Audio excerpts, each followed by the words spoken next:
Chair Tobias Ellwood likened the current situation to the Cuban Missile Crisis.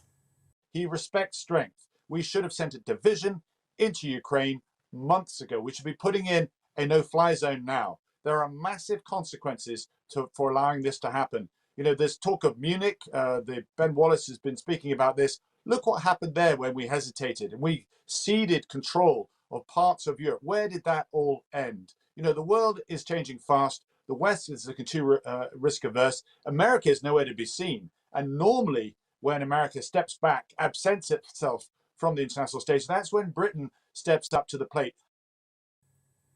The government must learn lessons from the Afghanistan evacuation if Russia invades Ukraine. That's according to Labour's Shadow Foreign Secretary David Lammy. He's calling for phone lines to be staffed 24/7 and extra resources put in place to process visas in order to help people leave the country. Meanwhile, he's written to the Foreign Secretary Liz Truss saying the Labour Party stands united with the government over Russian aggression.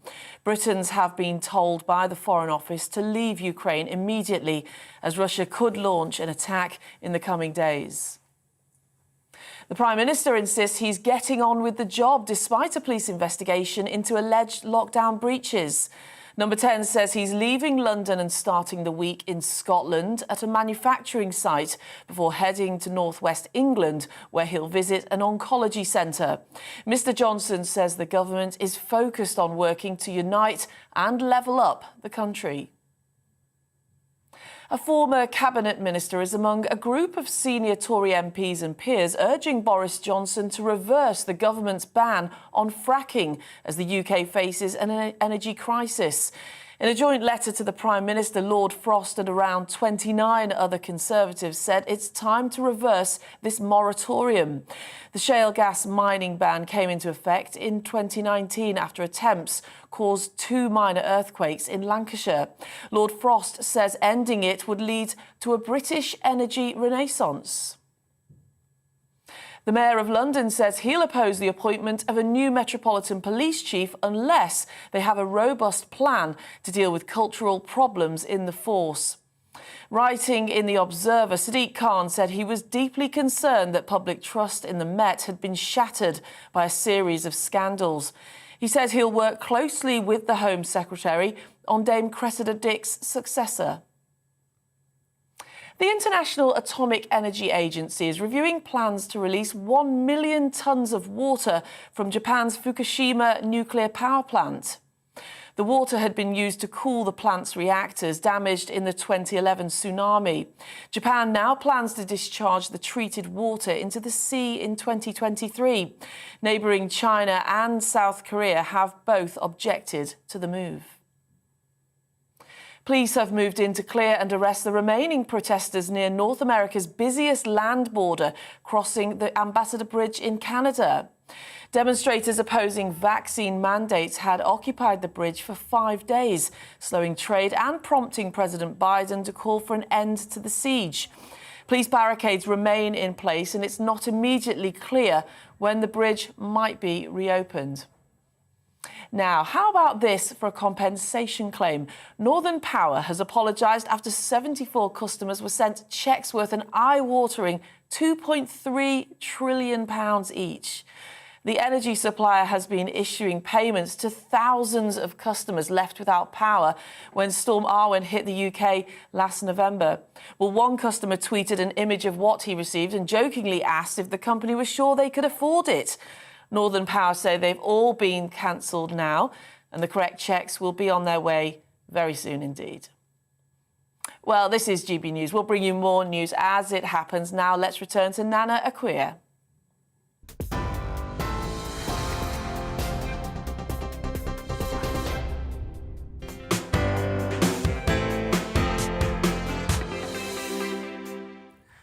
It's just coming up to 6 minutes after 4 o'clock. This is GB News on TV, online and on digital radio. I'm Nana Akua. Now, let's be honest. If you had your wallet nicked, would you report it to the police? Now, the other day, my daughter had her wallet nicked on the bus, bless her little heart. It had a Go Henry card in it and also about £10 worth of birthday vouchers. I love that Go Henry card. I mean, it's like an extension to my bank card that I control. I can put money in and I can take it out if she does anything that annoys me. And when she tries to buy something that she can't afford, it declines the transaction and sends me a message. Africa just tried to buy something from a convenience store that sells alcohol, so the card has been declined. Me and her dad, we laugh out loud when that happens. I mean, it's so embarrassing, isn't it, when your card is declined? That is, of course, how these little menaces who robbed it came unstuck. They attempted to use the card, which had been blocked after it vanished, and the store that they were using it in had CCTV. We even called the store after the attempted transactions, and they confirmed 2 youths had attempted to use the card. My daughter also remembered 2 youths on the bus who were more than likely the very same. The bus also has cameras, and she suggested, my daughter, of reporting it to the police. I laughed out loud. Frankly, I couldn't be bothered. I mean, what's the point of reporting a theft like this? Unless there's a reference number needed to claim back on your insurance, and I know, and you and I both know, that this particular crime, despite the fact that all the evidence to convict exists, isn't worth even the time and space to report. It involves, if you did, picking up the phone, calling the number, being given a list of options. Half an hour later, no one answers, and then the phone might go dead. And if by chance you do speak to a human being, they're likely to direct you online. Going online, even worse, an intricate network of questions or an online questionnaire or chat. It disappears into the ether. I mean, it's a very sad state of affairs. Who can be bothered? Frankly, I'd rather eat my wig. It seems I'm not alone.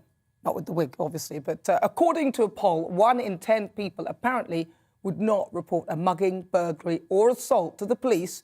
And this number rises to 4 in 10 who can't be bothered reporting things like antisocial behaviour, which can be mentally draining and can destroy your quality of life. And officially, the Home Office figures show that only 6% of these crimes are actually charged. And this decline in the status quo all coincides with when the police lost more than 20,000 officers. Now, I've got a lot of sympathy for the police. They're under-resourced, they're understaffed, and with the crisis that they find themselves in, is it now time to focus our priorities? Bring back the police stations and give them the investment they need. I mean, who'd want their job in any case? And be honest, if you got your wallet stolen, would you report it to the police?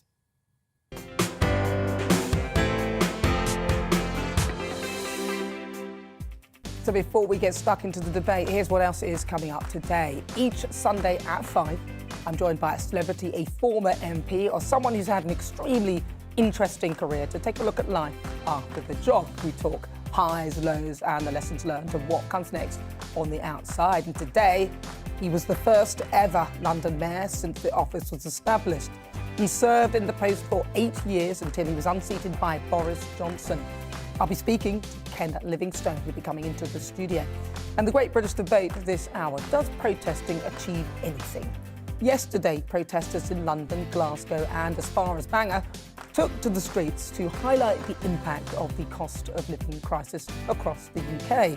Now, they weren't the only people making their voice heard. Across the Channel in France, there were also mass protests over COVID restrictions. Now, they were similar to protests that also took place in Canada.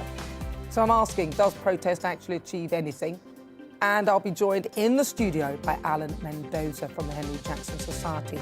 It's the big topic today, of course. We'll be discussing the increased tensions between Russia and Ukraine, as last night in an hour-long phone call with Russian leader and US President Joe Biden warned an attack could cause widespread human suffering.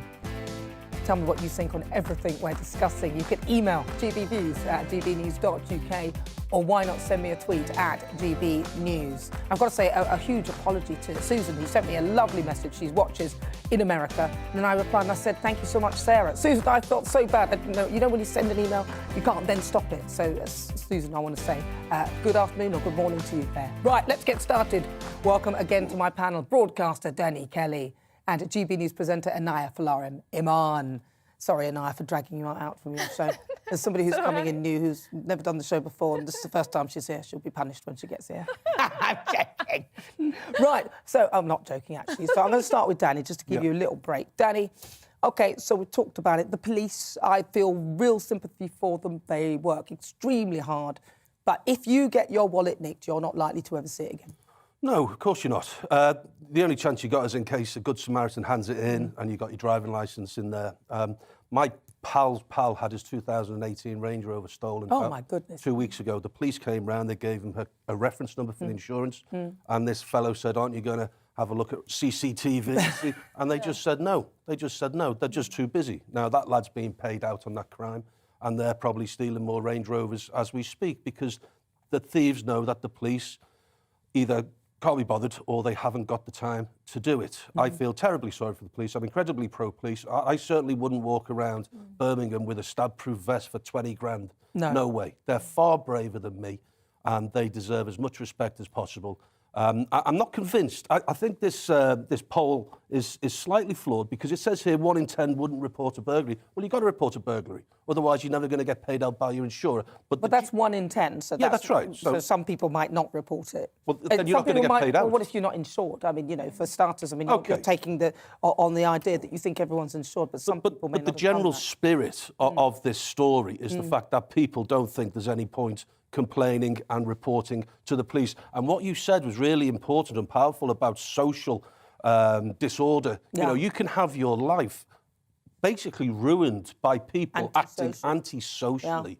And if you don't feel confident in reporting to the local old bill because you're worried about repercussions, then that just leads you to mental illness. Yeah, it's awful, isn't it? Anaya, what do you think? Yeah, I mean, I probably would report it, but would I have any faith that anything's going to be done about it? Probably not. And I think what makes it worse is if I felt that I wasn't going to necessarily report it or nothing was going to be done, but actually more serious crimes are actually going to be dealt with. Unfortunately, I don't necessarily think that that's really the case. We see it in many violent crimes when it comes to knife crime actually going up. We see it with other more serious crimes that actually a lot of the time it doesn't really seem that enough is being done to actually tackle serious policing. And oftentimes, you know, as many people, as we discuss on GB News, actually a lot of the time police are spending more time policing tweets than our streets. So actually when it loses a lot of trust and faith by many members of the public, I think. It's really sad, isn't it? Because the point is that with a wallet and maybe even a mobile phone, you only report it if you think that you need to. Otherwise, you just think, well, there's no point, is there? I mean, even though there's CCTV, my daughter was saying, report it to the police, report it. And I'm like, really? I haven't got the time or energy. I mean, you know the process. You know that no one's going to answer a phone call. There's not going to be anyone there. Yeah. What is the procedure? Do you go online? There's no police stations anymore, literally. I mean, you can't go in there either. No, exactly. No, I think the point that you made in your introduction is spot on in terms of it's so bureaucratic. You know, you'll call someone, then you'll have a non-human speaking to you, then you might get a crime number, then you'll go online, and then by the end of it, you know, you just feel, what is the point? Because the process is taking longer than the crime itself. There was a great article about a month ago. Sending police officers to all burglaries cuts the number of offences by half. Forces fined as ministers are urged to make it a national policy. Now, burglaries, if you have your house broken into, the Americans got it right, they call it a home invasion rather than just a burglary. And if you have your house broken into, sometimes you never get over that. No. Particularly, depending on particularly whether you're an older person. Yeah. Oh, you feel so vulnerable. Exactly. Only 3 months ago, my wife's mum's friend woke up in the morning and they noticed that all the drawers from their bedroom had been opened. Some had been put on the floor. You can see where this is going now. And they walked down the stairs and there was a kettle full of cold water, and they were thinking, what's the kettle doing on the stairs? It turns out that they'd been broken into in the dead of night. The kettle had been boiled so that if they were tackled, they'd throw the boiling water. Oh, my goodness. And they'd had their BMW M4 stolen. All of this whilst they were asleep. How do you get over that? And the thing is, because after it's happened, well, you know that no one's going to be found. So there is no disincentive for the people, the perpetrators of these crimes, to not do the crimes. There's every incentive to do it. Yeah. Because if you do it, you're more than likely 94% chance going to get away with it. And if this person isn't insured, which would be a travesty, then you've got away with it. And then there is literally no comeback at all. So what is the disincentive? There isn't one. Absolutely. I mean, that's why many of these criminals target vulnerable people, because it does instill this fear and anxiety within them, and oftentimes they're quite lonely and more vulnerable and don't have perhaps somebody there that can potentially protect them. And I think that that is horrible. You rightfully mentioned that. What incentive is it for those people to stop when they're perhaps not going to actually be targeted by the police? And even if they are, they might get a slap on the wrist if best. I remember my great auntie Florence in Bootle, and I know my mum and dad will be watching this, and they won't mind me mentioning this, but my Auntie Flo, who was in her 80s and lived in a little flat where she relied on care, and she woke up one morning and there was a guy standing over her and he was exposing himself. This was probably about 30, 40 years ago. And I think he may have taken something. Now, can you imagine being in your 80s and waking up to see somebody by your bed? At any age, really, to be honest. Well, when you're in your 80s, that can actually accelerate your demise. And then we beefed up all the security, and about 2 months later, the same lad came back. And he was a smackhead. It turned out he was, reliant on heroin. The thing is, even if you have CCTV footage, so with my daughter's wallet, we could have, I could have, if I managed to get the CCTV off the bus, which they have all the time, I could have easily got the CCTV from the shop. And, of course, these lads, it would have been the same lads. Eventually, we could have worked out who they were. It wouldn't have been that difficult, in a sense, to actually see their faces visually. But what's the point? Let me ask you a question. OK, so you do a bit of detective work. I could have done, even if I had. And then you say to the police, it's Jim and John at number 48. And then the old bill go round and they spend a couple of hours and all of a sudden someone's getting burgled or there's a stabbing. Because the Met Police, are you at the Metropolitan Police? Well, no, I'm not. But... OK, but if it was the Met Police, they are just so overworked and undermanned and understaffed, then they would probably say, look, it's awful for you and your daughter, but I'm sorry, we just haven't got the man hours. Because if I spend 2 hours investigating this and someone gets stabbed round the corner, we can't get to them. Yeah, you see, and is there an answer? Do you think if you could say one thing that you think would be... you mentioned... A lot of coppers. More coppers. I totally agree. And quality as well, not just quantity. More coppers. No, but not just that. I think we need more local policing. So, for example, you can actually... If something happened and it was someone in the local area, the police can potentially knock on their door. They might even know a family member and actually give them a proper telling off. There's no proper authority. I think that ship sailed. Oh, we need to bring it back. Bring back police stations. Where do they even go? Where do you go? Do you just sit in your car and go off to the donut place? No, seriously. Only because I've seen it in American movies, but seriously, if you're watching now and you're a police officer, let us know. How is it for you? Is that what you think the answer is? If you just join me, welcome on board. It's coming up to 19 minutes after 4 o'clock. I'm Nana Akua. This is GB News on TV, online and on digital radio. Still to come, it's time for the Great British Debate this hour. And I'm asking, does protesting actually achieve anything? Protesters across the UK took to the streets yesterday in response to the cost of living crisis. But there's also been large protests in France and Canada, all of these happening this weekend. So I'm asking, does protesting actually achieve anything? I'll speak to someone who was at the protests in the UK yesterday and a journalist in Paris. That's coming up. Send us your thoughts, GBviews at gbnews.uk, and tell us what you think. You can also tweet at GBnews. And there is a poll up right now asking, does protesting actually achieve anything? Cast your vote now, but first it's the weather. Looking ahead to this evening's weather, and the UK is looking rather wet and windy at first, but rain and wind will gradually ease overnight. Let's take a look at the details. After a rather wet day in the southwest, it will turn drier this evening. Winds will gradually ease too, but it will be remaining on the cloudy side. A wetter end to the day across the southeast as heavy and persistent rain continues. It'll be windy here too.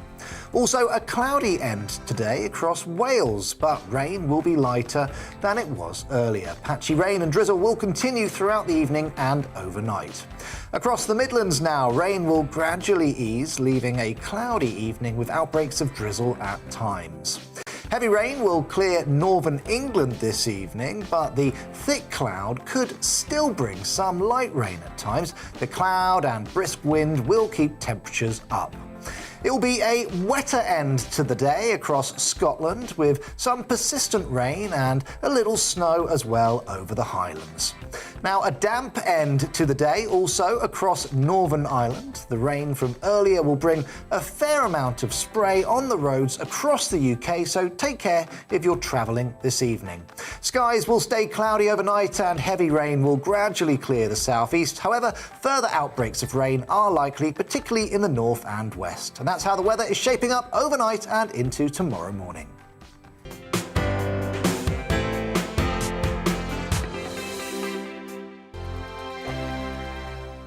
GB News is the UK's home of discussion and debate. From all perspectives. To stay up to date on the latest stories, Make sure that you subscribe to the GB News channel. Right here on YouTube. You can watch us live 24/7 across the whole world. You can also check out exclusive content and catch up on previous episodes of your favourite shows. Every day, we ask the questions That you'd ask, so why not add your voice to the conversation in the comments section? Don't forget to subscribe. We are GB News, Britain's news channel.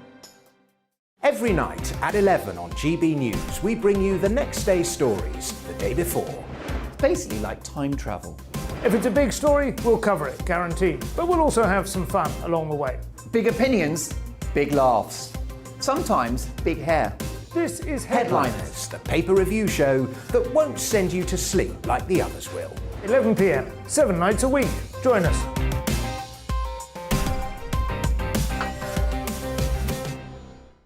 Hello there, I'm Eamon Holmes. And I'm Isabel Webster. And we hope you can join us for Breakfast with Eamon. And Isabel. You make me laugh out loud, belly laugh. Is that important first thing in the morning? Yeah, absolutely. And there's me trying to be deadly serious. News is a serious business. Yeah, I have to rein you in sometimes. Well, it doesn't stop us laughing at it. It doesn't stop us having an opinion on what's going on. Yeah. And it certainly will not stop us reflecting what you think. Weekdays from 6 to 9:30 on GB News. I'm Dan Wootton. Join me Monday to Thursday from 9 to 11 for the feistiest and most fun news debate on TV, where free speech reigns. I'll bring you a sharp take on the day's biggest stories, bombshell newsmaker interviews, and A-list guests. And I guarantee you, no spin, no bias, no censorship, and no reason to go to bed. That's Dan Wootton tonight, Monday to Thursdays from 9 on GB News.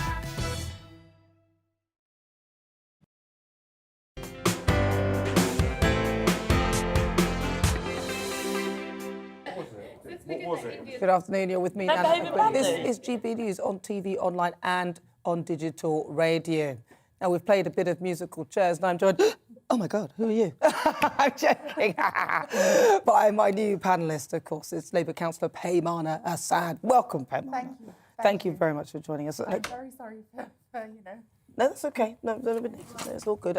Obviously, Danny Kelly is joining me as well. Right, it's time for our Great British Debate this hour. I'm asking, does protesting actually achieve anything?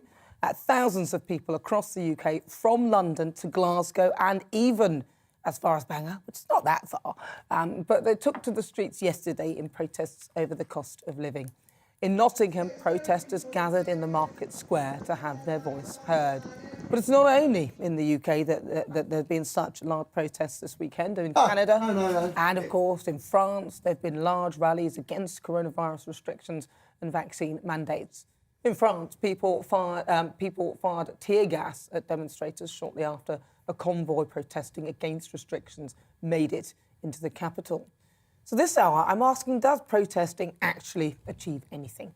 I'm joined by Stuart Halforty from Nottingham, the People's Assembly. They organised the protest in East Midlands yesterday over the cost of living crisis. I'm also joined by Peter Allen, a journalist and broadcaster in Paris, who spent the day reporting on the protests in the capital of France yesterday. Well, thank you very much for joining me. Let's start with you, Stuart. Now, you were part of the protest that was taking place across the UK yesterday in response to the cost of living crisis. Can you tell me why you sort of felt passionate about organising the rally in Nottingham? Yes, I think the cost of living crisis comes after 10 years, in fact, more than 10 years of stagnant wages after the banking crisis in 2008. And, I think people will not be able to handle that sort of drop in income, and we need to do something about it. I know that most protests don't lead to immediate change, but there are some fine examples both in Britain and abroad where protest has led to significant change. And the question is, what do you do about it? If the choice is between protest and nothing, then I think it is worth trying to protest. Well, I'm going to say, Stuart, though, I want to ask you, so with regard to that, then, what would you have liked to have happened at that protest if you were to get the response? What response would you have liked to have seen? Well, I think there are two sort of concrete things that we would like. The first is a windfall tax on the profits of energy companies. Their profits have soared since the rise in gas prices. That wasn't anything to do with the ability of the directors or a plan to increase profits. That was an act of God that led to super profits. We have in Britain the ability to impose a windfall tax, and that's what we should do. The second thing I think is that we need to have to retain the cap on energy prices where it is. I mean, we went through the 2008 banking crisis and we saw how much money the government was able to find down the back of the sofa to bail out the banks, which we were then told we had to pay back through 10 years of austerity. So I'm not sure why, when we, the people, are in crisis, the banks aren't expected to pay back the money that we gave to them to dig them out of a crisis of their own creation. I mean, we live in a country where we are constantly told there's no money until the banking crisis comes, and then suddenly there's £700 billion available to bail these people out. Yeah, it's true. But if you were to I mean, I was thinking I would ask them to get some of that money that they've given out to people where it's been fraudulently done. But that's what I'd like to see. But Peter, I'm going to move on to you. Nana, absolutely. I mean, I'm glad you raised that. I wasn't sure if it was appropriate, but the massive fraud has gone on during the COVID crisis. Yeah, we've been robbed. Now, Peter, I want to move on to you. I mean, you were in the centre of the protests in Paris yesterday. Can you set the scene for us and sort of give us a reason what they were saying and why you're so passionate about the subject? Well, effectively, it was a very simple protest. It was copying the Canadians, and it involved freedom convoys. It involved people driving up from the south, from Nice, from the west, from Brest, from the east, from Dijon. And the idea was to get into Paris and complain about the coronavirus restrictions. That's the simple explanation, but of course, life is normally much more complicated than that. And it, in fact, involved lots and lots of other people who opposed Emmanuel Macron's government per se. And a lot of them weren't that bothered about the coronavirus restrictions. They're much more angry about the way France is being run at the moment. There's a presidential election coming up in April. And they wanted to show their feelings on the street, which is a very, very French thing to do. The French Republic is built on protest effectively, and it works here in France. It really does. I mean, look, from what we saw, it looked like it got pretty nasty, actually. So you said it's worked quite well in France. Can you give me an example of where in France protests have led to an actual really positive result, or the result that was wanted? Well, the first example was the original French Revolution, and there have been many since then, and they have led to a complete change in the government, the infrastructure of France. And just very, very recently, this century, for example, presidents have come and gone. They've tried to reform France. They've tried to change things. Nicolas Sarkozy brought in some radical policies. The street spoke. There were huge demonstrations during his administration. He repealed legislation in response to that. Let's talk about the president of the Fifth Republic at the moment, Emmanuel Macron. You might well remember in 2018, an organization called the Gilets Jaunes, the Yellow Vests, taking to the streets to oppose originally a rise in fuel prices. How did Emmanuel Macron respond to rioting on the Champs-Élysées, to the smashing up of restaurants, public monuments, banks, fighting with police? He repealed measures which had increased the price of fuel for green measures. Those riots worked. They work. And this happens. They work. It works. It's as simple as that. Absolutely, they work. Street protest works in the French Republic. Stuart, would you say that your protest was a success?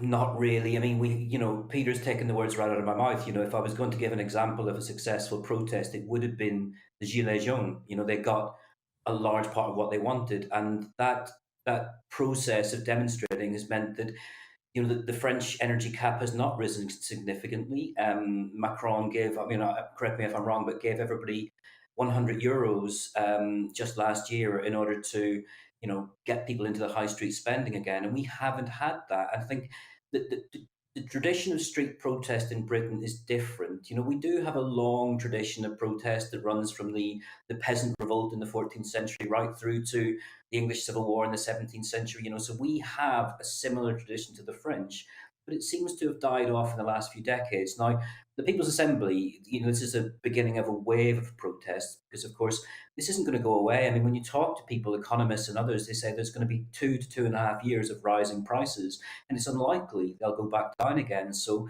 you know, we'll be out again on the 5th of March and again on the 2nd of April and hope that we can bring out greater and greater numbers. I mean, you know, we're not the French, but we do have to emulate them to some extent if we're going to get anywhere. And if you were to think of a successful protest in the UK recently, as you said, that it does seem that the effect of these protests seems to have wavered. Could you name a successful protest? Well, I think it's worth looking at the strikes that Unite the Union have been involved with recently, because they've seen in substantial pay increases. I mean, the striking is a particular form of protest, and both the British and the French do it somewhat differently. But you know, they've begun to win above 10% pay increases, which is something we haven't seen in decades. So, you know, it is hard, you know, in my lifetime to look at a protest in Britain that's worked. But there are certainly local examples. I mean, we saved the Central Library in Nottingham by holding a read-in and doing a very large petition. I know in Glasgow recently there was a threat to close many libraries, you know, not to reopen them when the COVID crisis lifted. And people went out and protested and campaigned, and all of those libraries have reopened. So I think everybody in every city and town in the country will have an example of a local protest that's won. But now we're in the position we have to look at the French and say, now we need to do a national protest. And how do we do that? What did they do well? They started off with a 1 million-strong petition. They used social media to spread the message of the Gilets Jaunes. They had a very powerful symbol in the yellow jacket that everybody wore. You know, we now need to think in those terms in Britain. Otherwise, our real income is going to fall by 10%, because if prices rise by 10%, in reality, your income falls by that. So Unite can go on strike as much as it wants, but if inflation starts to pick up in the way that it is looking likely, we're all going to suffer. Well, listen, Stuart, thank you so much for your thoughts. Stuart Halford, he's the Nottingham People's Assembly, and also Peter Allen, journalist and broadcaster in Paris. Thank you for joining us this afternoon. So what do you think? I'm asking, does protesting achieve anything? Let's take a quick look at what you've already been saying. Ben says it shows support by numbers. I'm unjabbed and it's nice to see all of us standing together. Donald says how successful a protest can be really is dependent on how far you're willing to go to get your point across. Chris says peaceful protests and marches work and can bring about change. Well, if you just joined me, welcome. You're with me. I'm Nana Akua. This is GB News on TV, online and on digital radio. After the break, we'll continue the Great British debate. And I'm asking, does protesting achieve anything? You'll hear the thoughts of my panel, broadcaster Danny Kelly and Labour councillor Peymana Assad. First, though, let's get an update with your latest news headlines.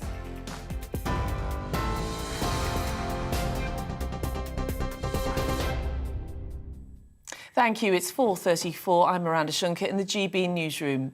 Ukraine's President Zelensky and US President Biden are to discuss ongoing efforts to de-escalate the crisis with Russia in a phone call today.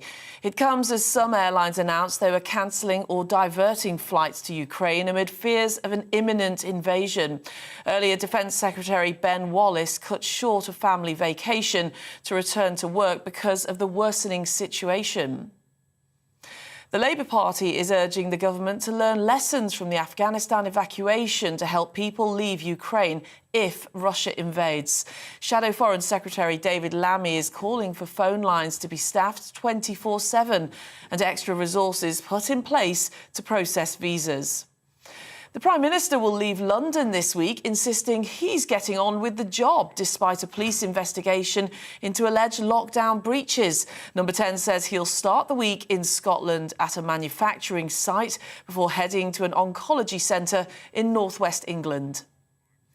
A former cabinet minister is among a group of senior Tory MPs and peers urging Boris Johnson to reverse the government's 2019 ban on fracking as the UK faces an energy crisis. In a joint letter to the Prime Minister, Lord Frost and around 29 other Conservatives said it would lead to a British energy renaissance. The shale gas mining ban came into effect in 2019 after attempts to cause 2 minor earthquakes in Lancashire. Well, on TV, online and DAB Plus radio, this is GB News. We'll get straight back to the show with Nana Akua after the break.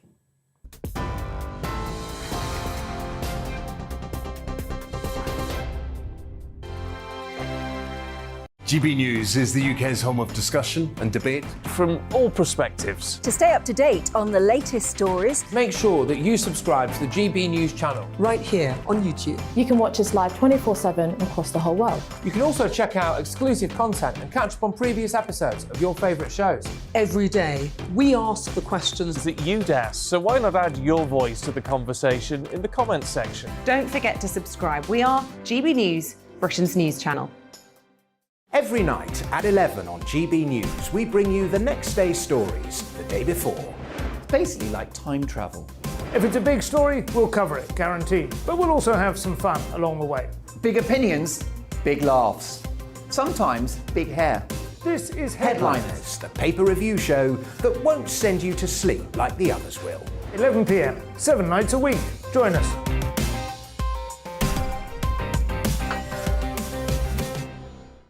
Hello there, I'm Eamon Holmes. And I'm Isabel Webster. And we hope you can join us for Breakfast with Eamon. And Isabel. You make me laugh out loud, belly laugh. Is that important first thing in the morning? Yeah, absolutely. And there's me trying to be deadly serious. News is a serious business. Yeah, I have to rein you in sometimes. Well, it doesn't stop us laughing at it. It doesn't stop us having an opinion on what's going on. Yeah. And it certainly will not stop us reflecting what you think. Weekdays from 6 to 9:30 on GB News. I'm Dan Wootton. Join me Monday to Thursday from 9 to 11 for the feistiest and most fun news debate on TV, where free speech reigns. I'll bring you a sharp take on the day's biggest stories, bombshell newsmaker interviews, and A-list guests. And I guarantee you, no spin, no bias, no censorship, and no reason to go to bed. That's Dan Wootton tonight, Monday to Thursdays from 9 on GB News.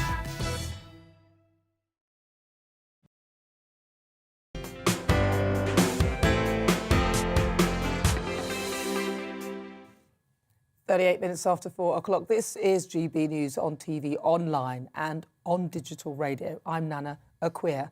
Now back to our great British debate this hour. I'm asking, does protesting actually achieve anything? There was a huge cost of living protest across the UK this weekend. And in France and Canada, there were protests over COVID. A prime example of how people across the world continue to use rallies to make their voices heard. For this hour, I'm asking, does it actually achieve anything at all? Let's see what my panel make of this. I'm joined by Labour councillor Peymana Assad and broadcaster Danny Kelly. I'm obviously going to start with you, Peymana, because this is your debut. So, Peymana, talk to me then. What do you think? This whole, obviously, it's a human right to protest. This is, that will never go. It shouldn't do. But does it actually achieve anything? So I think the nature of protesting has changed, obviously, from back in the day to what we're seeing now.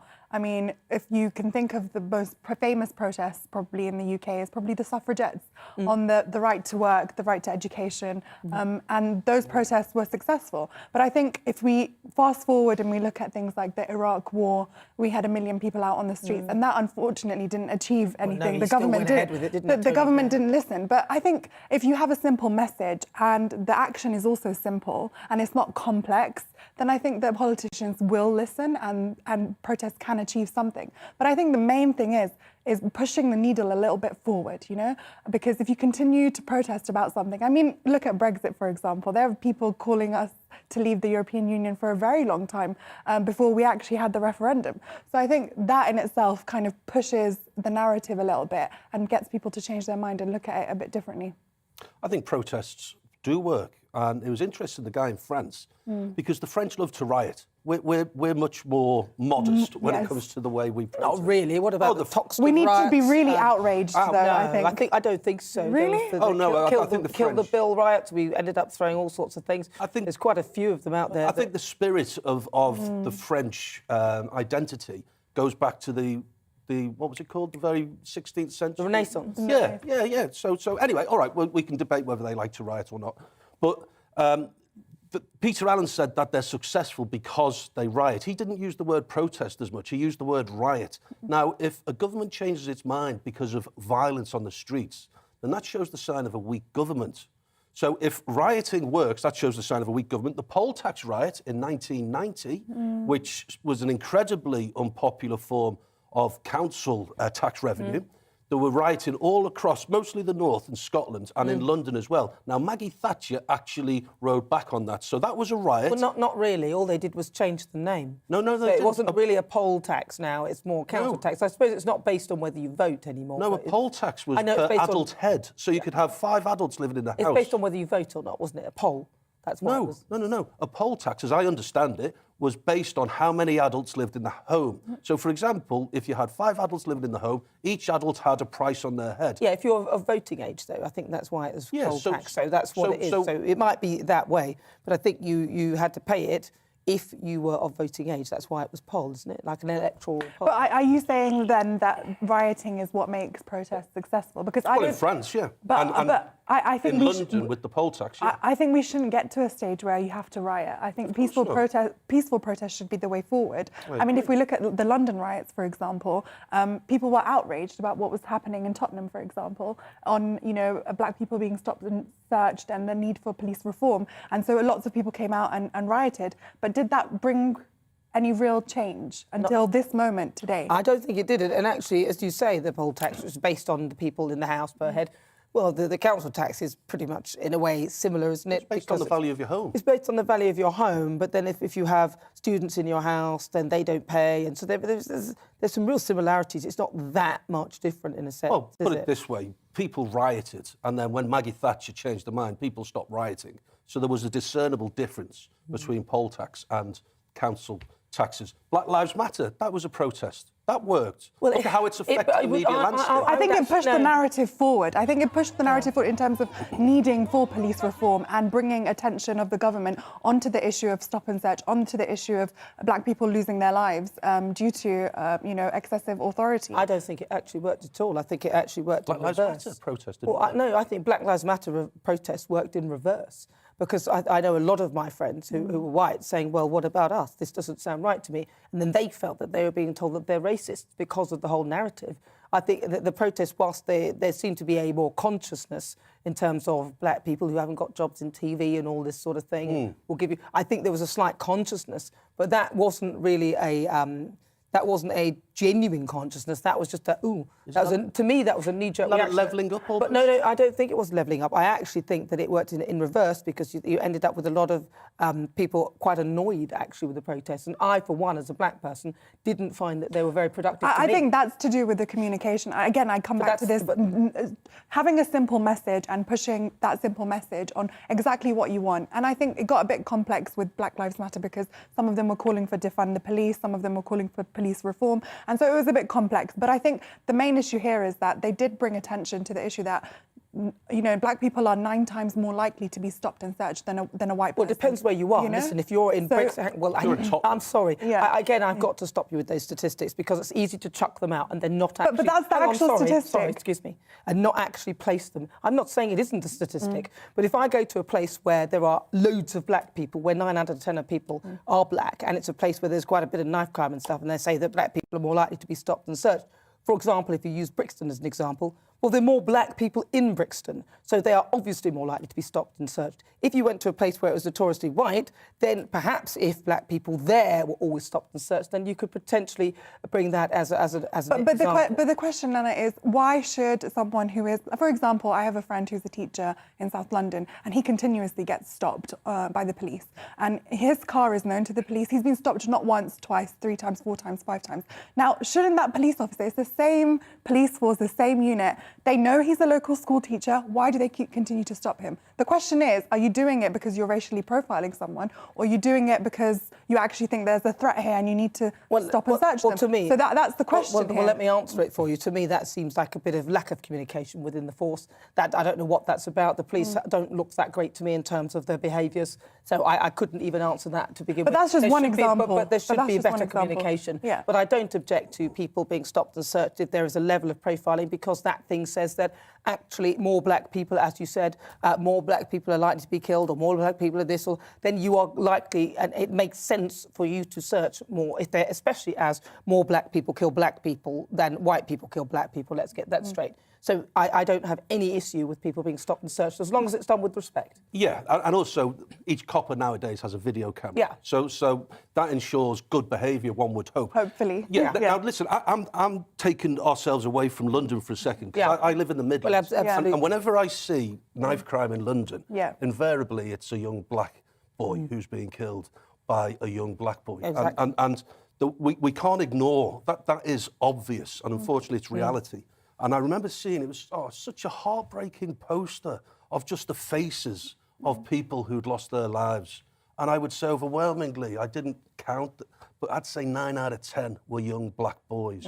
And whenever someone loses their life, I've never heard a parent say, do you know what, I really object to stop and search. Never heard that. That's the thing, is the parents would like to see it being initiated, and these are the black parents. They may have said it before. Yeah, so you know, as for that. But if we come back to sort of protesting, yeah. And I've got some successful ones. have you? Well, Yeah. well let me Occupy just Wall see. Street was Well, a hang on, wait a successful minute. one, This don't you shows think? nothing without the people who are watching it. So let's talk to some of our viewers, and let's welcome on our great British voices. It's their opportunity to be on the show and tell us what they think about the topics that we're discussing. And Sue Hannam is from Lichfield. Sue, thank you so much for joining us and taking time out. Do you think that protesting actually achieves anything? Do you know what? I actually think it does. And I think for me, because I work with young people, and young people have a really strong sense of moral purpose, they really, clearly know what they consider to be acceptable and reasonable. And the right to protest and the right to freedom of speech are enshrined in law for a reason.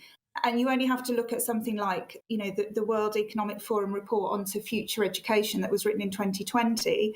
And a big thrust of that is encouraging all of us globally, actually, to educate young people in their democratic rights, and in particular, the ability to engage in debate and, where necessary, that obviously overspills into protest. So my feeling is it would be a really sad day if we reached a conclusion where protest had no purpose. Yeah, I'm with you on that one, Sue. Thank you very much for joining us and being so eloquent. That's Sue Hannam. She's there in Lichfield. Right, let's get back to our panel. Yeah, I agree with Sue on that. I think Sue's right. It would be a very sad day if we couldn't protest in terms of, if we're not happy or comfortable with something that's happening. But again, there's that side of it, things where sometimes if, for example, if it's, say, trans rights, there's a huge thing where, lots of people are, for example, there was that Kathleen Stott who said that she wanted to talk about sex. She said sex was more important in a sense than gender. She felt that was specific and that gender was, transient, as people sort of have different sort of... And she was kind of silenced in a sense. And I wonder if there had been a protest to support her in that way, whether that would have been something that we would have accepted. Do you know what I mean? We're OK to protest together on something that we're all talking about, but if it's something where somebody's been marginalised in their views, sometimes that's difficult. I'd like to see organisations really pushing back now against it. Seems to be a Twitter campaign. I think that comes back to the cancel culture kind of thing, not allowing people to actually express their views and being challenged on those views in a civil way, rather than being hounded out or that kind of thing. So, I sit around tables with people who disagree with me on a lot of things, but I wouldn't go out to try and cancel them. Pride was a protest all those years ago, where men and women just openly kissed when it was in public and dressed flamboyantly when it was against the law. That was a protest. Apartheid in 1990. Yeah, of course, they'd be with the 100,000 people, maybe some who could be called rioters, because there was over 100 arrested at the South African embassy, trying to disrupt the relationship between Botha and Margaret Thatcher. That was a success. Well, there was the Make Poverty History marches in Edinburgh, 2005. And Those every were 5 years, successful as well. Nana, every 5 years, a general election. That is the time. Is a protest. That is a That's protest. also true. Isn't it? You That's a boot out protest. one government, bring in another one. Exactly, the ultimate protest. The ultimate protest. Well, today I'm asking, does protesting achieve anything?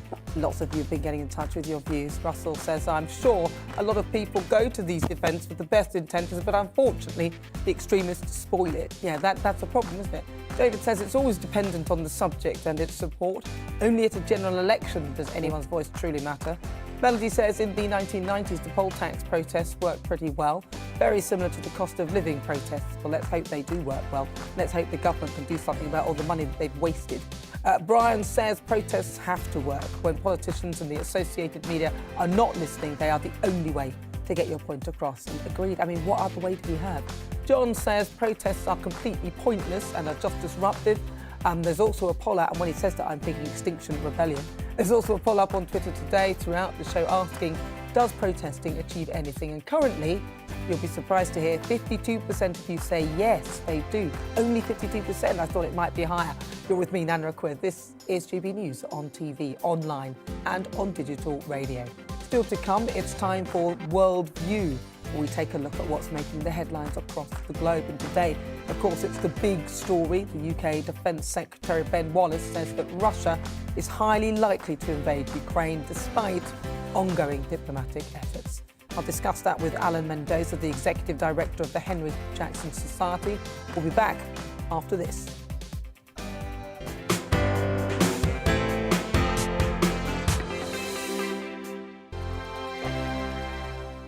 GB News is the UK's home of discussion and debate from all perspectives. To stay up to date on the latest stories, make sure that you subscribe to the GB News channel right here on YouTube. You can watch us live 24/7 across the whole world. You can also check out exclusive content and catch up on previous episodes of your favourite shows. Every day, we ask the questions that you'd ask, so why not add your voice to the conversation in the comments section? Don't forget to subscribe. We are GB News, Britain's news channel.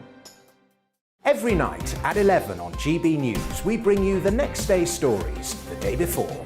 Basically like time travel. If it's a big story, we'll cover it, guaranteed. But we'll also have some fun along the way. Big opinions, big laughs. Sometimes big hair. This is Headliners, the paper review show that won't send you to sleep like the others will. 11 p.m, 7 nights a week. Join us.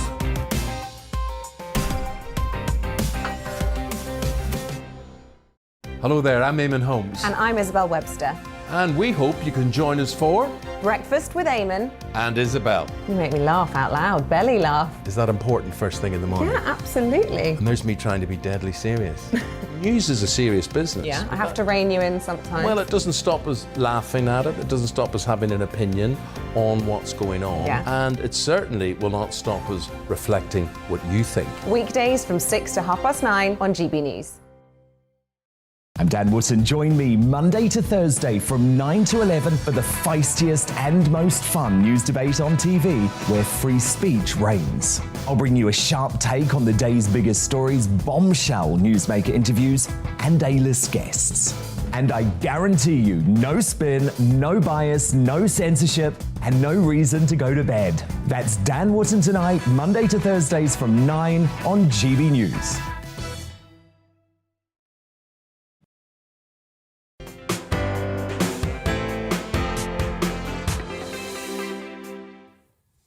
It's approaching 54 minutes after 4 o'clock. This is GB News on TV, online and on digital radio. I'm Nana Akua. Now it's time for the part of the show where we take a look at what's making the headlines across the globe. And today we'll focus on the continued efforts to de-escalate tensions between Russia and Ukraine.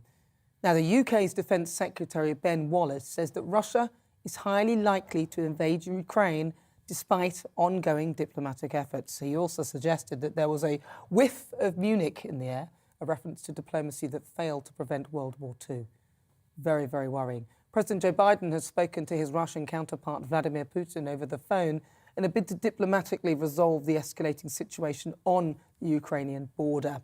Now, President Biden has spoken to the Russian counterpart, and this was interesting that both the US and the UK governments have advised their citizens to leave Ukraine.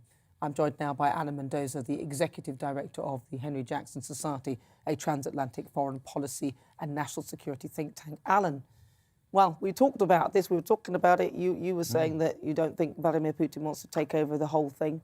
Well, we're here now. What do you think? Well, the fact that he is highly likely to invade doesn't, again, mean he wants to take over the whole thing. There are numerous scenarios that could play out now, ranging from just a military battle of some kind to a limited territory grab to the entire territory grab. What's clear is that British and American intelligence seem to think that this is on the cards for this week. And, you know, we can't judge whether that's correct or not, but we can say that clearly he's got the force in place to do it if he wants to. Is this your Michael Foot moment where you say it's not going to be a hurricane? No, do you remember that? That's a terrible moment. That yes, was, exactly. because you don't. Do you think that there's going to be a war then? Because from what you're looking at, 120,000 or so troops on the border, an incursion, not an invasion, as this is what they're calling it. It looks to me like he's setting up for war, and he's said this once before and then actually gone ahead with it. Yeah, I think Putin looks like what he's trying to do is devour Ukraine like an artichoke, one layer at a time. I mean, he's basically going to peel off the next layer. He's already taken 2 layers off. He's now going to go for the next layer. And I think he's going to probably do that simply on the grounds that he won't want to incur swinging Western sanctions. And he probably thinks that if I do a limited incursion, I'm going to test the West. Let's see what their reaction is to me doing this incursion. Are they going to put those big sanctions they warn me about on? Or are they going to have to go, oh, he's only taken, you know, a few miles of territory. We'll only have to slap on limited sanctions instead. Well, he's got a partnership, though, now with China, right? So Russia have this nod to the pipeline, which will obviously supply lots of the EU. And also Germany don't seem that happy about getting involved with any of this at all. And I was reading that apparently they've supplied Russia with weapons. That's what I was reading. I don't know how true that is. And then, of course, China have a huge hold on supply of goods throughout the UK and obviously around Europe. We don't have a leg to stand on. Well, we've got legs to stand on, but the central thing of what you've said is correct in the sense that the Chinese are playing ball with the Russians because they want to see how the West responds as well, given their own interest in Taiwan and potentially taking over Taiwan. So for the Chinese, this is very much a dress rehearsal. It's like, look, let's get the Russians out front. We'll not stay in the front ourselves. Let them go out front. We'll see what happens with the West, how this responds, and that will give us some sense of how they might respond to us down the line. But when it comes to leverage, look, we do have leverage. I mean, the reality is that the sanctions we would impose would cripple the Russian economy. There's no doubt about it. Now, that may not be something Vladimir Putin particularly cares about in the short term. In the longer term, it will matter. How will those sanctions cripple Russia, though? I mean, they could get supplies for things from China. What is it that we specifically supply to Russia that will make them be concerned of losing us as an ally in any respect? Well, it's really the financial system. So, you know, the architecture of the sort of global transaction system is American. It's SWIFT. If you know, when you ever have to do an international payment, you've got to type in a SWIFT code. If the Russians are locked out of that, suddenly they lose the ability to trade globally. Now, they can get it back in a manner of speaking, but it's going to take them time, it's going to be painful, and it's going to be a big correction for the Russian economy while that happens. So while it may not be, you know, the issue that we're trading with them as such, there is this whole point that they rely on our architecture, if you like, to do their transactions. So that is a sort of main leverage, as well as the oil and gas sanctions. And of course, you're right to say, well, Europe needs Russian oil and gas. But there is a time period before it really kicks in that Europe can go without. And equally, the Russians need to sell the gas as well and the oil. So there is... But they know they need to sell it, but they will sell it because it's needed. The need is greater than their need to sell. Right, they have it. Well, they won't sell if there are sanctions. Yeah, but how are... No, but then where will Europe get its gas from? I mean, that's the point, isn't it? That's all very well you saying that, and it'll take time. From what I'm looking at, strategically, Vladimir Putin is moving very slowly, as you said, layering things one at a time. I probably wouldn't call it an artichoke. I'd probably call it an onion, different layers. I don't quite know what an artichoke looks like when I put it in my head. But when I look at this, to me, this is not looking good for the rest of the world. This looks to me like the beginnings of World War III. I'm looking at the UN as well, and NATO and all these bodies. What's their involvement? Ukraine isn't part of NATO. Well, Ukraine's not part of NATO, of course not. And of course, Putin is claiming that NATO is trying to encroach on his territory. The reality is that there is no, kind of push at the moment or drive, even remotely, for Ukraine to be a NATO member. It can't be a NATO member because it's got land divisions with Russia at the moment. So there's no possibility of that happening. And Putin knows this deep down. So NATO's interest is mainly about the countries to the west, if you like, of Ukraine, and to the north of it, the Baltic states, which are members, the Eastern European countries. Those are, of course, our NATO allies, and that's why we've been putting troops, and the Americans have been putting troops into those countries. The point being to send a message to Russians to say, if you roll into Ukraine, don't think you're going to continue rolling all the way through into Eastern Europe, because, one goal he might have is a resumption of the Soviet Empire, which he spoke about in the past. Well, that's what I thought, you see. To me, that looks like the obvious thing that he's after. I can't really see anything else. And with the partnership that he appears to have with China, do you think things would have been different if Trump was in power? Because remember, Trump and Putin, they seem to get on. Trump seems to get on with all the sort of different despots around the world. Well, I think, there's two things about the Trump administration. Firstly, Trump, did sort of get on better with those people, you're quite right. But at the same time, his actual administration was very tough on the Russians. If you look at what the State Department was doing, expulsion of diplomats, they were constantly pressuring the Russians to behave, all those actions. I think you've highlighted something, though. In all the 4 years that Trump was in power, Putin didn't try anything like this. Not at all. It's fascinating that the moment Trump's out of office, he's trying something. Now, you could say, oh, that's because he and Trump were mates, but actually they weren't matey in that sense. I think it was more the case that Trump was a very unpredictable actor internationally, and you never could tell what the guy was going to do. He could be, ridiculous at times and, kind of give a green, sort of light to things. But other times, he was very strong in his action. And I think every dictator looked around and thought, I'm not going to mess with that guy, just in case I'm going to be on the end of his nuclear missile, in that sense. Not that I'm suggesting Trump would have done that, but the point is the fear would have been there to stop people from doing things. And I think that's quite important. You need to have fear. And at the moment, I'm afraid the US, because of what happened in Afghanistan in particular, there's no fear right now about annoying the Americans. Alan, thank you so much for joining me. Very interesting stuff right there. That's Alan Mendoza, Executive Director for the Henry Jackson Society. This is GB News on TV, online and on your digital radio.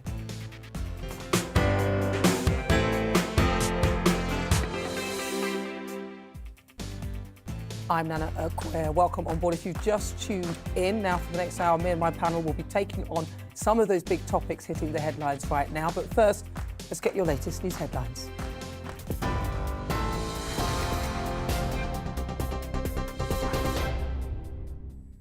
Thank you. Good afternoon. It's 2 minutes past 5. I'm Miranda Shunker in the GB newsroom. Ukraine's President Zelensky and US President Biden are to discuss ongoing efforts to de-escalate the crisis with Russia in a phone call today.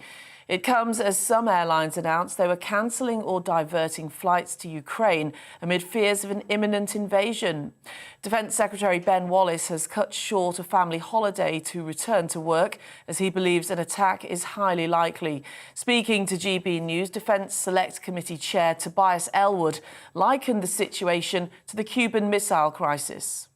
He respects strength. We should have sent a division into Ukraine months ago. We should be putting in a no-fly zone now. There are massive consequences for allowing this to happen. There's talk of Munich. Ben Wallace has been speaking about this. Look what happened there when we hesitated and we ceded control of parts of Europe. Where did that all end? The world is changing fast. The West is looking too risk averse. America is nowhere to be seen. And normally, when America steps back, absents itself from the international stage, that's when Britain steps up to the plate. Well, the government must learn lessons from the Afghanistan evacuation if Russia invades Ukraine. That's according to Labour's Shadow Foreign Secretary David Lammy. He's calling for phone lines to be staffed 24/7 and extra resources put in place to process visas in order to help people leave the country. Meanwhile, he's written to the Foreign Secretary Liz Truss, saying the Labour Party stands united with the government over Russian aggression. Britons have been told by the Foreign Office to leave Ukraine immediately, as Russia could launch an attack in the coming days. The Prime Minister insists he's getting on with the job despite a police investigation into alleged lockdown breaches. Number 10 says he's leaving London and starting the week in Scotland at a manufacturing site before heading to northwest England, where he'll visit an oncology centre. Mr Johnson says the government is focused on working to unite and level up the country. A former cabinet minister is among a group of senior Tory MPs and peers urging Boris Johnson to reverse the government's ban on fracking as the UK faces an energy crisis. In a joint letter to the Prime Minister, Lord Frost and around 29 other Conservatives says it's time to reverse this moratorium. The shale gas mining ban came into effect in 2019 after attempts caused 2 minor earthquakes in Lancashire. Lord Frost says ending it would lead to a British energy renaissance. The Mayor of London says he'll oppose the appointment of a new Metropolitan Police Chief unless they have a robust plan to deal with cultural problems in the force.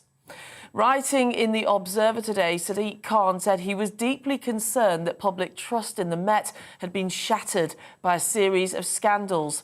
He said he'll work closely with the Home Secretary on Dame Cressida Dick's successor.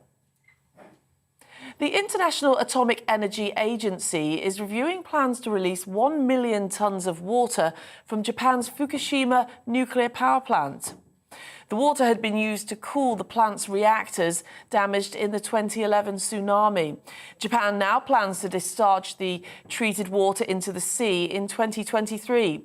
Neighbouring China and South Korea have both objected to the move. Police have moved in to clear and arrest the remaining protesters near North America's busiest land border, crossing the Ambassador Bridge in Canada. Demonstrators opposing vaccine mandates had occupied the bridge for 5 days, slowing trade and prompting President Biden to call for an end to the siege. Police barricades remain in place, and it's not immediately clear yet when the bridge might be reopened. Now, how about this for a compensation claim? Northern Power has apologised after 74 customers were sent cheques worth an eye-watering £2.3 trillion each. One customer tweeted an image of what he received after power cuts during Storm Arwen last November, and he jokingly asked if the company was sure they could afford it. Well, the companies say they've all been cancelled now, and the correct amounts are in the post. Well, this is GB News. We'll bring you more news as it happens. Now it's back to Nana Akua.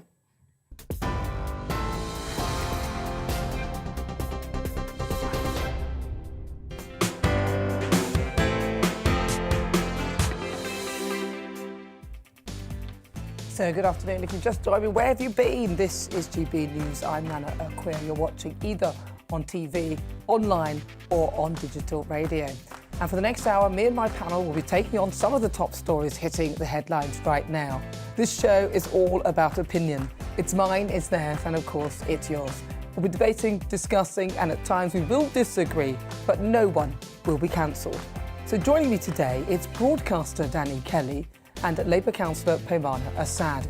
Still to come each Sunday, I'm joined by a celebrity, a former MP, or someone who's had an extremely interesting career to take a look at life after the job. We talk highs, lows and lessons learned and what comes next on the outside.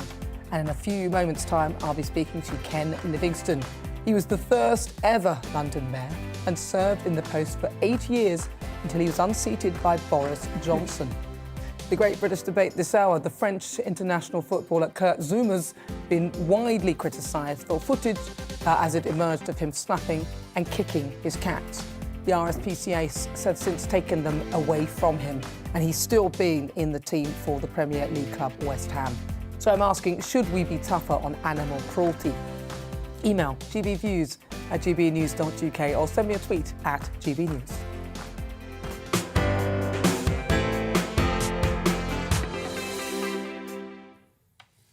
Well, we start this hour by looking into what it's like to lead the UK's capital city.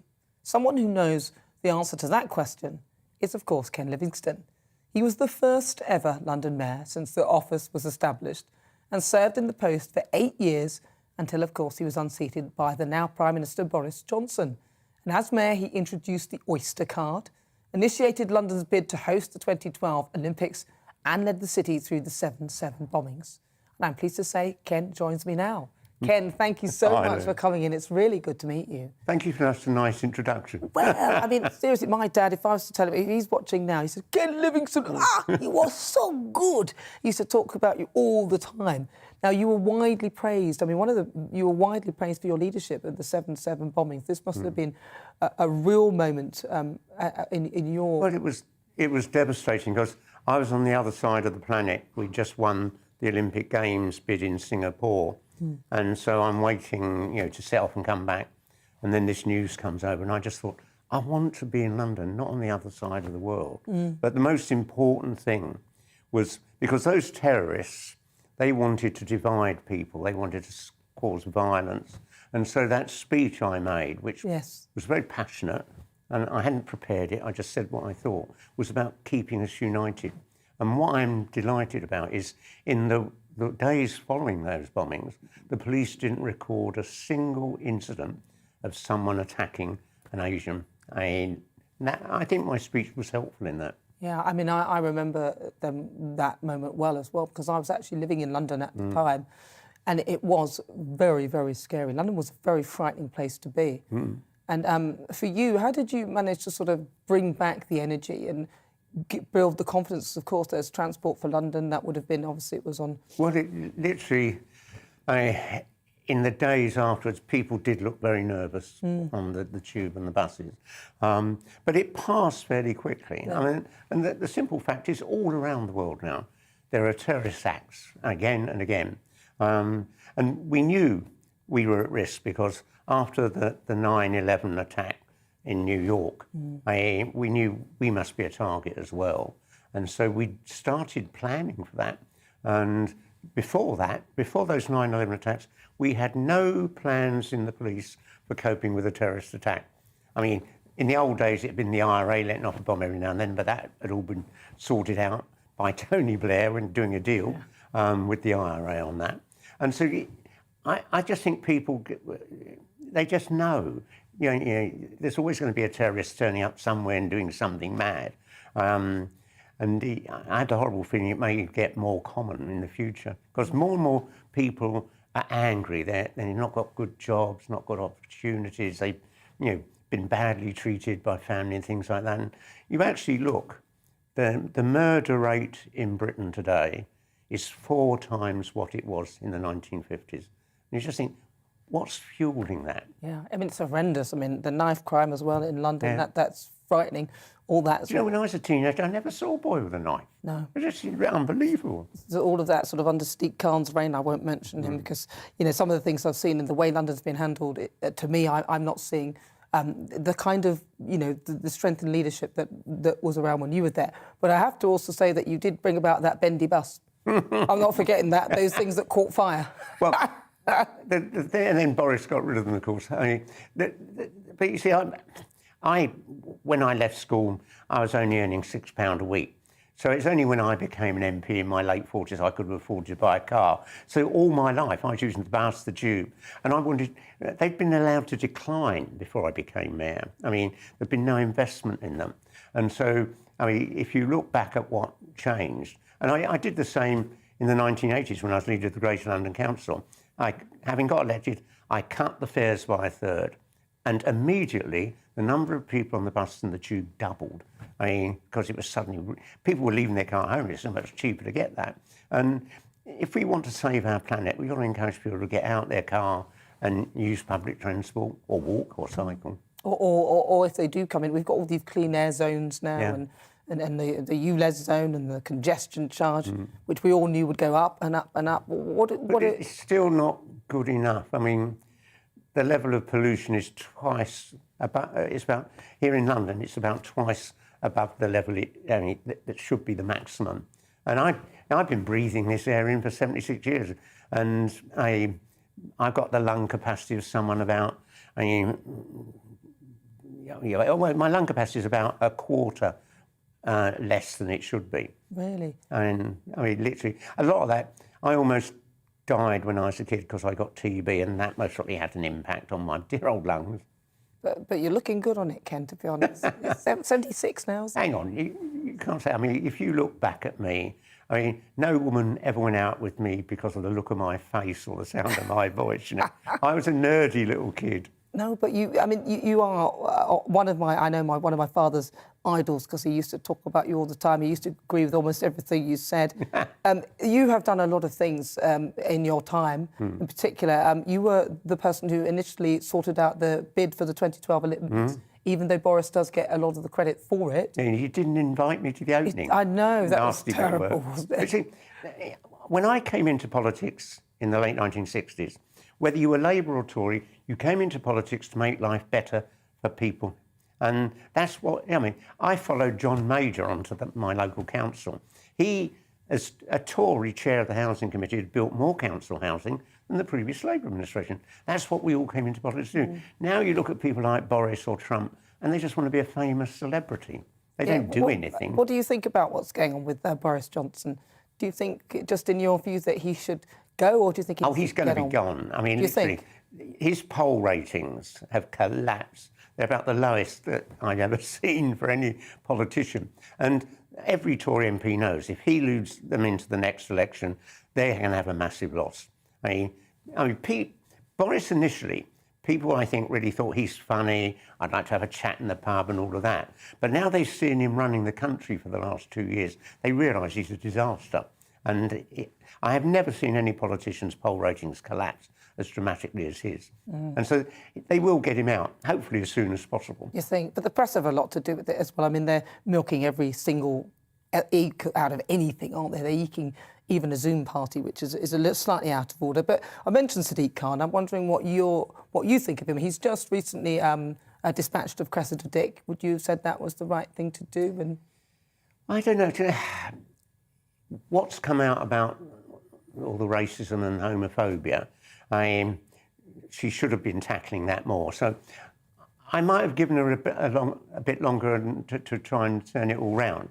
I wouldn't have sacked her as rapidly as Sadiq has done. But, you know, this is important because when I became mayor, we had a guy called Stevens who was commissioner. And at my first meeting with him and his deputy, who's Ian Blair, we talked about how we've got to tackle racism in the police force. Now, that's 22 years ago. And, of course, when Boris got in, he sacked forced retirement on the commissioner who was dealing with this. And I think then in the years under Boris, nothing was done to tackle racism in the police force. Nothing was done in anything. No, and it seems to be, I don't know whether it's actually within the force, but if you say it was there 20 years ago, then it's obviously a sort of mentality that's perpetrated through it. I was born in 1945. I grew up in that post-war world. Racism was absolutely everywhere. Yeah. I mean, I could say some of the things that people said to me back in the 50s. You'd be really shocked. I probably wouldn't. Don't say anything, but yeah, I probably wouldn't be shocked. I was born in the 70s. But now, I've heard it all. We live in I think London is the most tolerant city in the world. I mean, you walk along the street, you see black and white people walking together, Asian and white, Jewish and non-Jewish. We are, I think, there's no other city in the world I'd want to live in other than this one. It is a fabulous city. And now what are you up to then? Because you're obviously no longer Mayor of London. What's been happening in between all of that? Well, 6 years ago when I was accused of being anti-Semitic, all my work was cancelled everywhere, all my meetings. So these last 6 years I've just been an old age pensioner sitting at home. But, my wife's a teacher, she's knackered, so I do all the housework and do the shopping and things like that. So I'm just looking after the family and the kids. And are you enjoying life? Pardon? Are you enjoying life? No, I'd rather be Prime Minister. Would you? You think you could do a better job? Look, a chimpanzee could do a better job than Boris Johnson.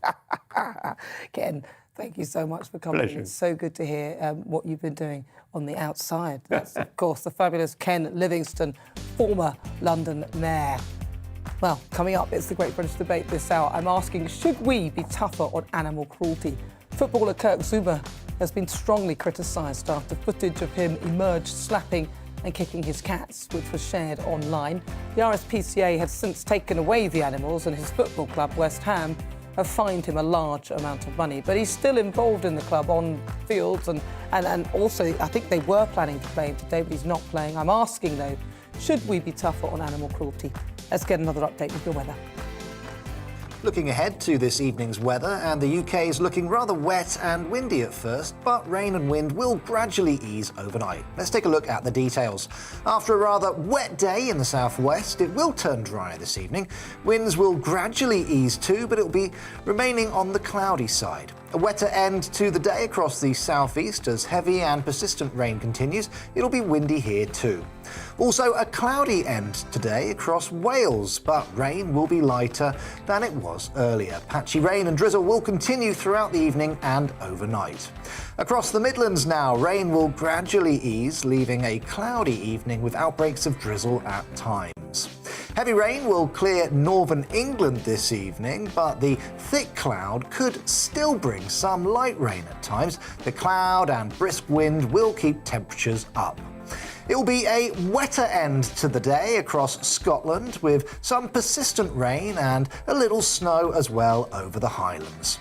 Now, a damp end to the day also across Northern Ireland. The rain from earlier will bring a fair amount of spray on the roads across the UK, so take care if you're travelling this evening. Skies will stay cloudy overnight and heavy rain will gradually clear the southeast. However, further outbreaks of rain are likely, particularly in the north and west. And that's how the weather is shaping up overnight and into tomorrow morning. On Mark Dolan tonight, we have a simple plan, which is to inform, stimulate and entertain in equal measure. It's all about getting your opinions on the national television airwaves. I love my viewer emails, mark@gbnews.uk. So do join me from 9 p.m. to midnight every Friday, Saturday and Sunday for big guests, big opinions and a big presenter. 6'5", don't you know? See you then on GB News.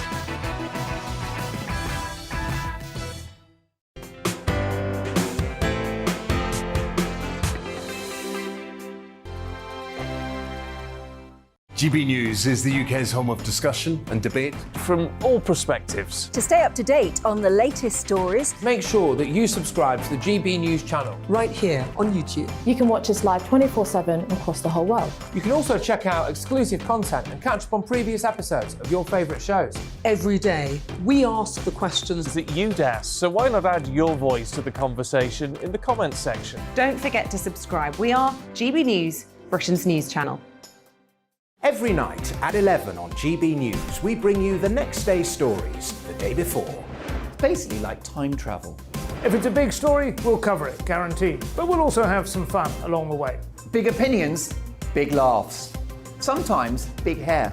This is Headliners, the paper review show that won't send you to sleep like the others will. 11 p.m, 7 nights a week. Join us.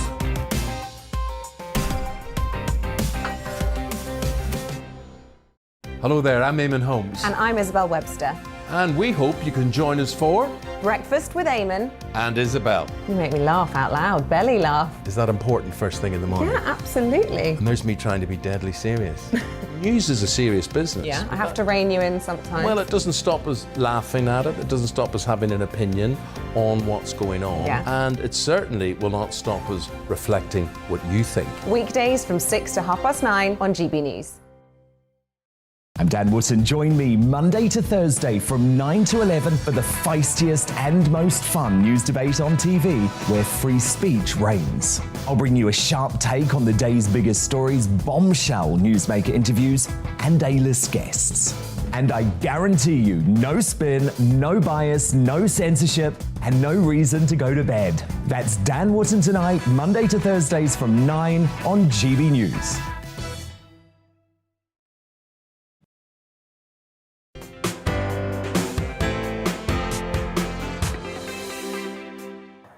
It's fast approaching 24 minutes after 5 o'clock. This is GB News on TV, online and on digital radio. I'm Nana Akua and I'm with my panel, broadcaster Danny Kelly and Labour councillor Peymana Assad.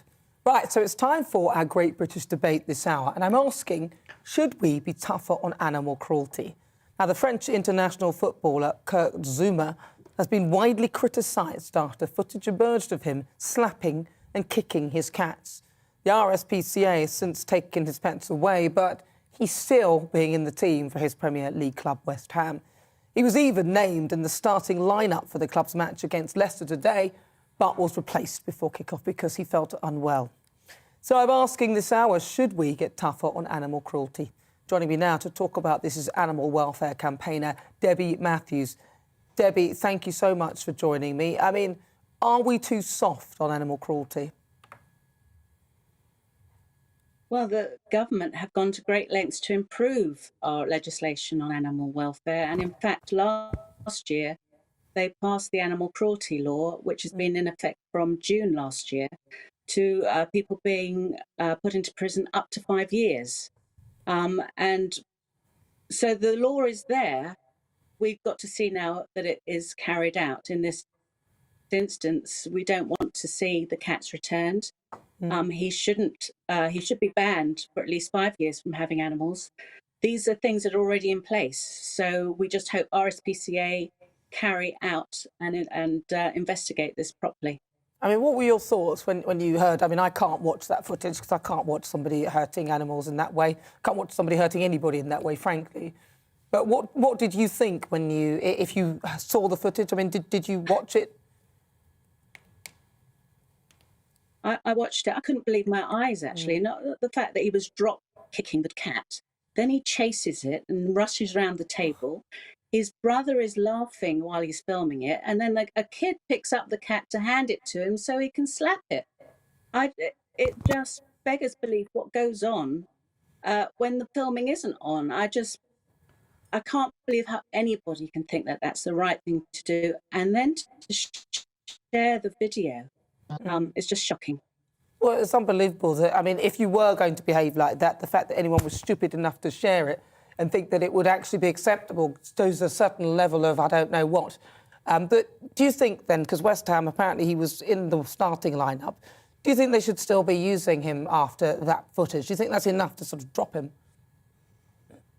I think they caused a bigger uproar because they played him the day afterwards. I think they made the big mistake then, and they're paying the consequences now with sponsors pulling out. And, you know, France now is looking at his behaviour, and I believe Brigitte Bardot has even sent a complaint about him to stop him from playing in the French team. This is worldwide. This is something that's going to stick with this man forever. He will forever be known as the man who kicked and hit his cat.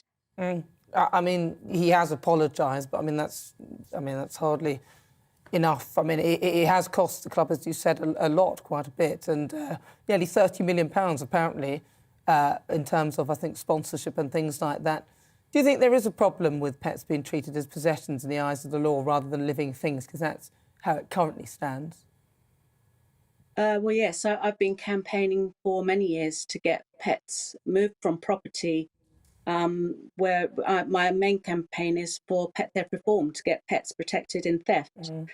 Because at the moment, if someone steals a dog, it's a Category 4 offence. They're classed as second-hand goods valued under £500. So a punishment is £250.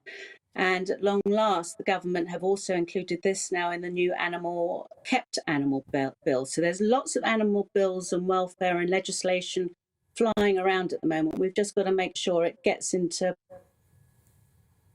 action quickly so the police and courts can act accordingly. Well, Debbie, thank you so much for joining me and sharing your thoughts. That's Debbie Matthews. She's an animal welfare campaigner.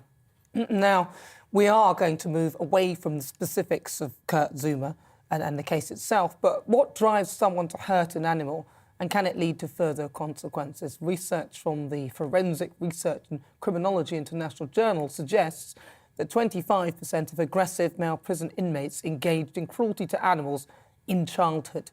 So let's speak to behavioural psychologist Joe Hemmings.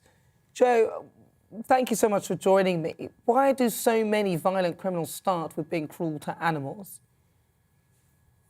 Hi, Nana. Yeah, there's a very definite causal link, predictive link, that animal cruelty is effectively a gateway crime, or can be, to abusing humans. Now, it's about control, manipulation, punishment, creating fear. These are people who would generally have low levels of emotional intelligence, low levels of empathy, poor levels of anger management. They're actually markers for things like psychopathy. That's what we would look for. So there was one study done that said of women who had found themselves in domestic abuse shelters, they said 75% of them said that their partners had been involved in neglecting, killing, or abusing the family pet. So whichever way you look, there is always causal evidence that animal cruelty and the lack of empathy, the lack of compassion, the anger, whatever it's created by, is very indicative as a gateway crime towards other violent offences to human beings. Well, so with that in mind, then, would it be worth the police kind of monitoring people who exhibit this sort of behaviour who exhibit this, especially if they do that from an early age? Well, very much so. As you said, from the study that you looked at, 25% of people have started that way. It's a very dehumanizing effect when you're cruel to animals who aren't able to speak back and very often aren't able to fight back. That it sort of feeds into that very low level of empathy, the fact there's no guilt. And yeah, it's very easy for someone with a sense of psychopathological nature or sociopath to go on and then further harm humans because they've been dehumanized, if you like, or desensitized by hurting animals. So yes, it would be a good idea for the police to be monitoring anyone who's been prosecuted or found guilty of such criminal acts. Is there a way back, though? I mean, you know, because if you see someone behaving in this way to animals, is there a way of sort of, in a sense, kind of re-educating them and, you know, teaching them a bit more empathy? Or is this something that is a trait that is unlikely to be changed? Well, it can be a trait, it can be learnt behaviour. I mean, the point is that many instances of it can be helped with some serious rehabilitation and understanding perhaps of how to manage their anger or how to increase their empathy levels.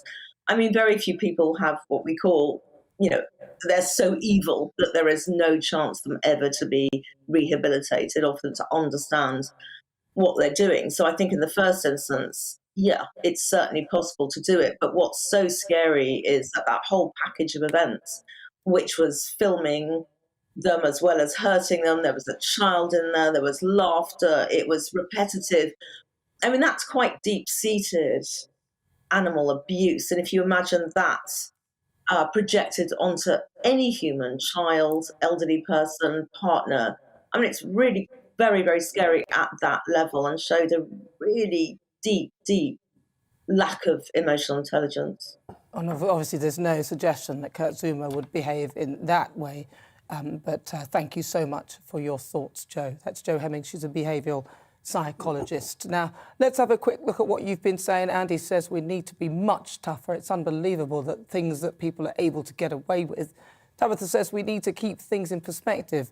Animals' lives are not worth the same as humans. Yeah, I hear you, but even so.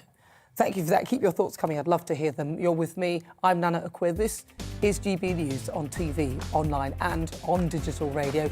Coming up, we'll continue our Great British debate, and I'm asking, should we be tougher on animal cruelty? We'll hear the thoughts of my panel, broadcaster Danny Kelly and Labour councillor Peymana Assad. But first, let's get your latest news headlines.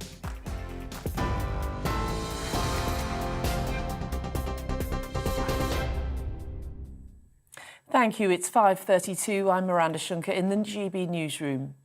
The Ukrainian and US presidents will discuss ongoing efforts to de-escalate the crisis with Russia in a phone call today. It comes as some airlines announced they were cancelling or diverting flights to Ukraine as fears of an imminent invasion grow.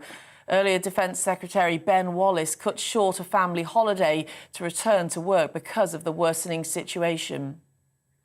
The Labour Party says the government should learn from the Afghanistan evacuation to help people leave Ukraine if Russia invades. Shadow Foreign Secretary David Lammy is calling for phone lines to be staffed 24/7 and extra resources put in place to process visas. The Prime Minister will leave London this week, insisting he's getting on with the job despite a police investigation into alleged lockdown breaches. Number 10 says he'll start the week in Scotland at a manufacturing site before heading to an oncology centre in northwest England. A group of senior Tory MPs and peers are urging Boris Johnson to reverse the government's ban on fracking to deal with the UK's energy crisis. In a joint letter to the Prime Minister, Lord Frost and around 29 other Conservatives said it would lead to a British energy renaissance. The shale gas mining ban came into effect in 2019 after 2 minor earthquakes in Lancashire.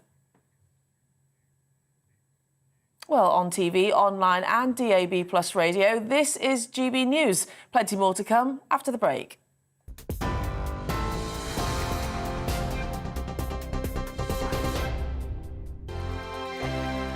GB News is the UK's home of discussion and debate. From all perspectives. To stay up to date on the latest stories, Make sure that you subscribe to the GB News channel. Right here on YouTube. You can watch us live 24/7 across the whole world. You can also check out exclusive content and catch up on previous episodes of your favourite shows. Every day, we ask the questions that you'd ask, so why not add your voice to the conversation in the comments section? Don't forget to subscribe. We are GB News, Britain's news channel. Every night at 11 on GB News, we bring you the next day's stories the day before. Basically like time travel. If it's a big story, we'll cover it, guaranteed. But we'll also have some fun along the way. Big opinions, big laughs. Sometimes big hair. This is Headliners, the paper review show that won't send you to sleep like the others will. 11 p.m, 7 nights a week. Join us.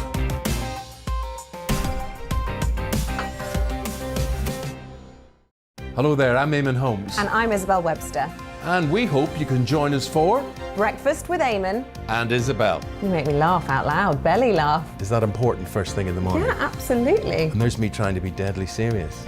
News is a serious business. Yeah, I have to rein you in sometimes. Well, it doesn't stop us laughing at it. It doesn't stop us having an opinion on what's going on. Yeah. And it certainly will not stop us reflecting what you think. Weekdays from 6 to 9:30 on GB News.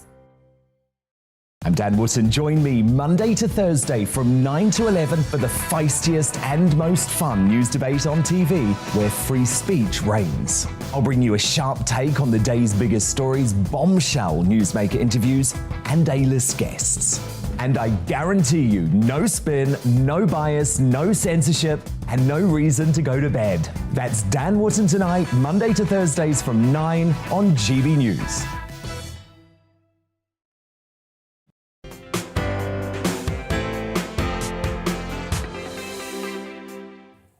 If you've just joined me, where have you been? I'm Nana Akua. This is GB News on TV, online and on digital radio. Now it's back to our Great British debate this hour.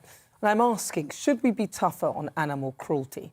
West Ham and France international footballer Kurt Zouma has been widely condemned after footage emerged of him punching and slapping his cats. Despite the videos and a large fine from the club, he is still playing for West Ham. He was even named in the starting lineup for the club's match against Leicester today, but was replaced before kick-off because he felt apparently unwell.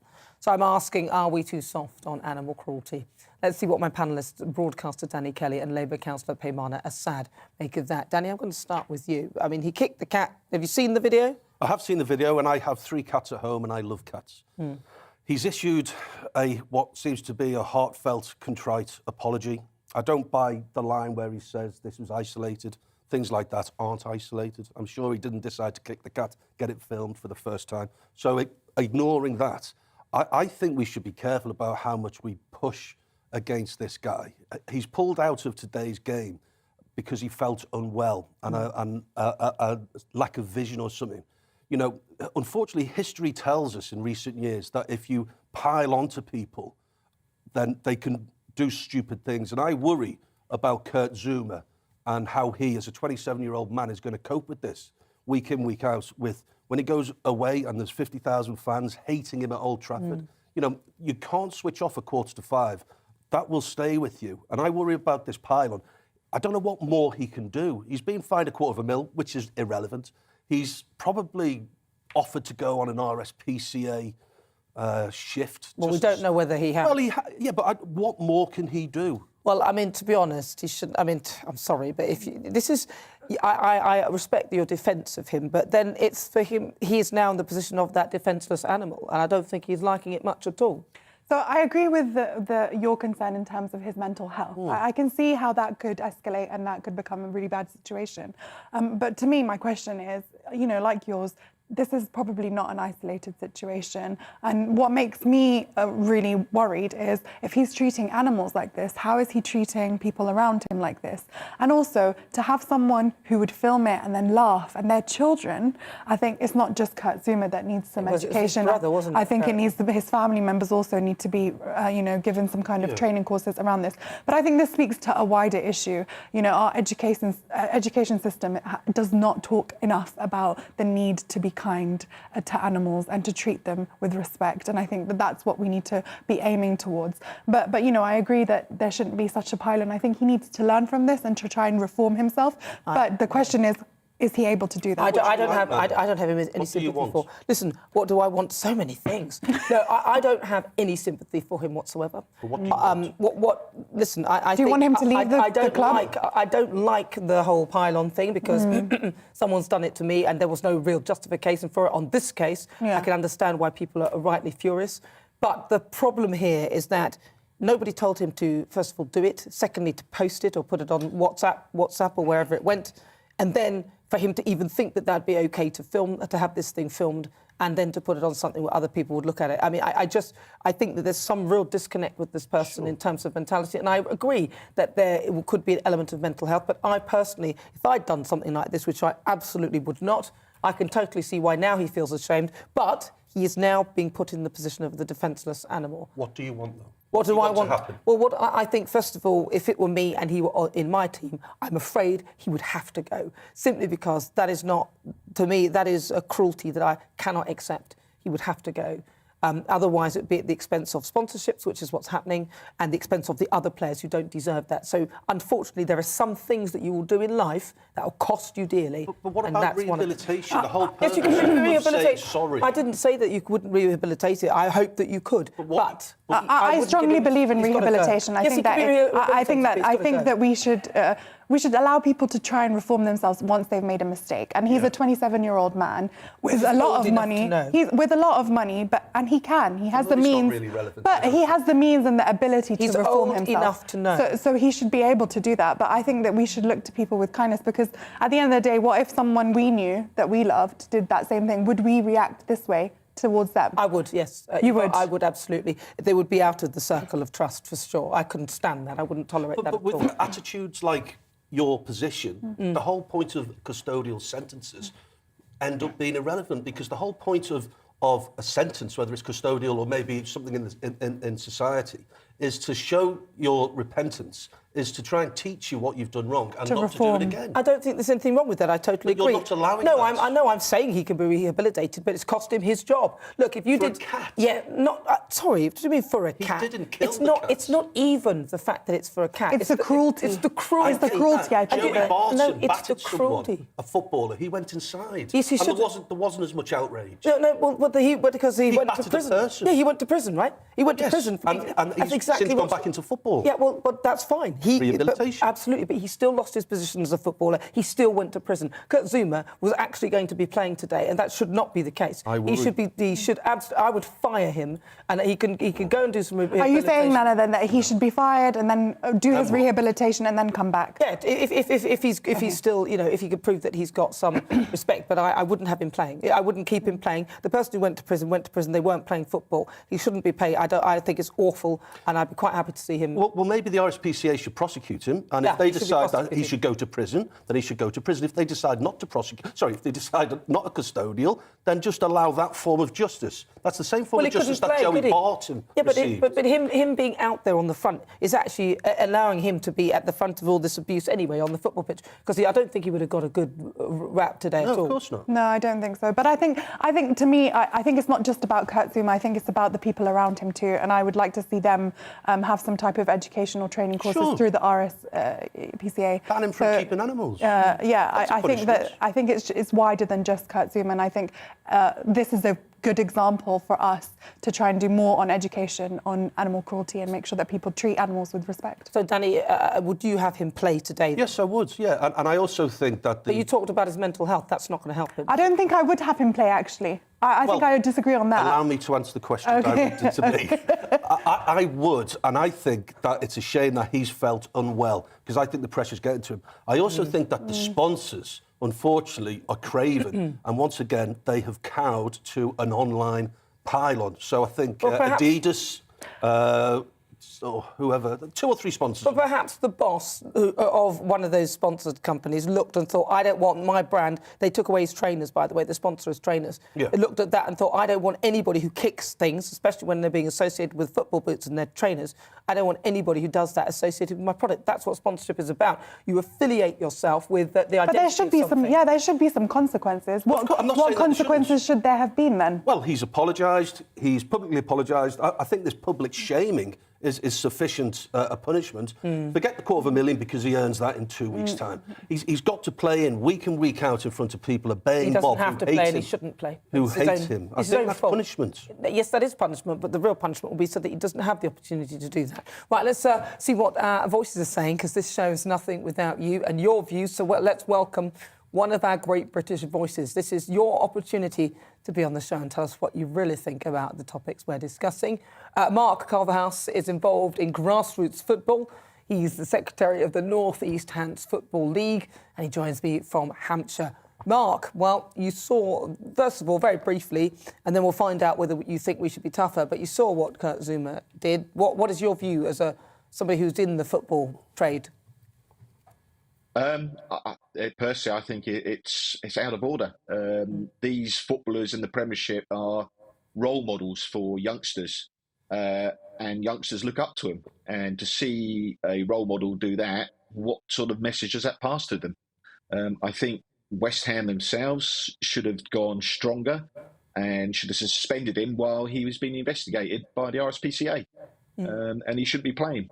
Do you think we should get tougher then on animal cruelty, or do you think the laws are adequate?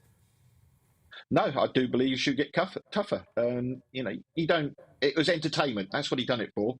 I've been watching this afternoon's Get Premierships, and Graham Souness was spot on with his remarks. And if it hadn't been put on the internet, would he have done it again? It's not a one-off thing. You don't do that as a one-off thing just for entertainment. There's more behind it than I think is we understand, and I think we should be tougher, a lot tougher. If it was me or someone else, general public, we would be prosecuted and basically put in jail. And then we would have a criminal record and never get a job again because we have a criminal record. What makes a professional footballer or a professional person any different from us because of their status? Absolutely. Mark, thank you so much for your insight and your thoughts. No problem. Mark Culverhouse, he's there in Hampshire. Thank you. Let's get back to the panel then, because that's what Mark says. Danny, he doesn't agree with you. Well, do you know what? Just listening to Mark, I think there's a compromise, some middle ground here, that maybe he should have been dropped while the RSPCA investigated it. So I'll row back on my position. I think that's a very reasonable response and a resolution. So he's done something. It's perfectly obvious what he's done. There's no defence. He's coughed up. He's said sorry. So he's done all he can. And I think the RSPCA, just as that gentleman said, I think they should be allowed time to investigate. And so I'm going to go back a little bit.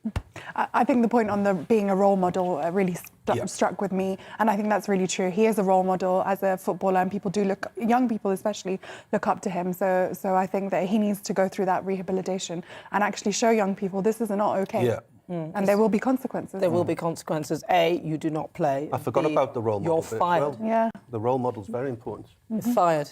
Well, anyway, today, if you just tuned in, where have you been? It's been fun. We've still got a lot more to do, though. I've been asking, should we be tougher on animal cruelty? Lots of you have been getting in touch with your views. Tom says, if you laugh at animals in pain, then quite frankly, you're a terrible person. Flo says, to be honest, animal abuse is no different to child or adult abuse. I agree with you there. Mandatory jail sentences should be the penalty for anyone inflicting cruelty on an animal.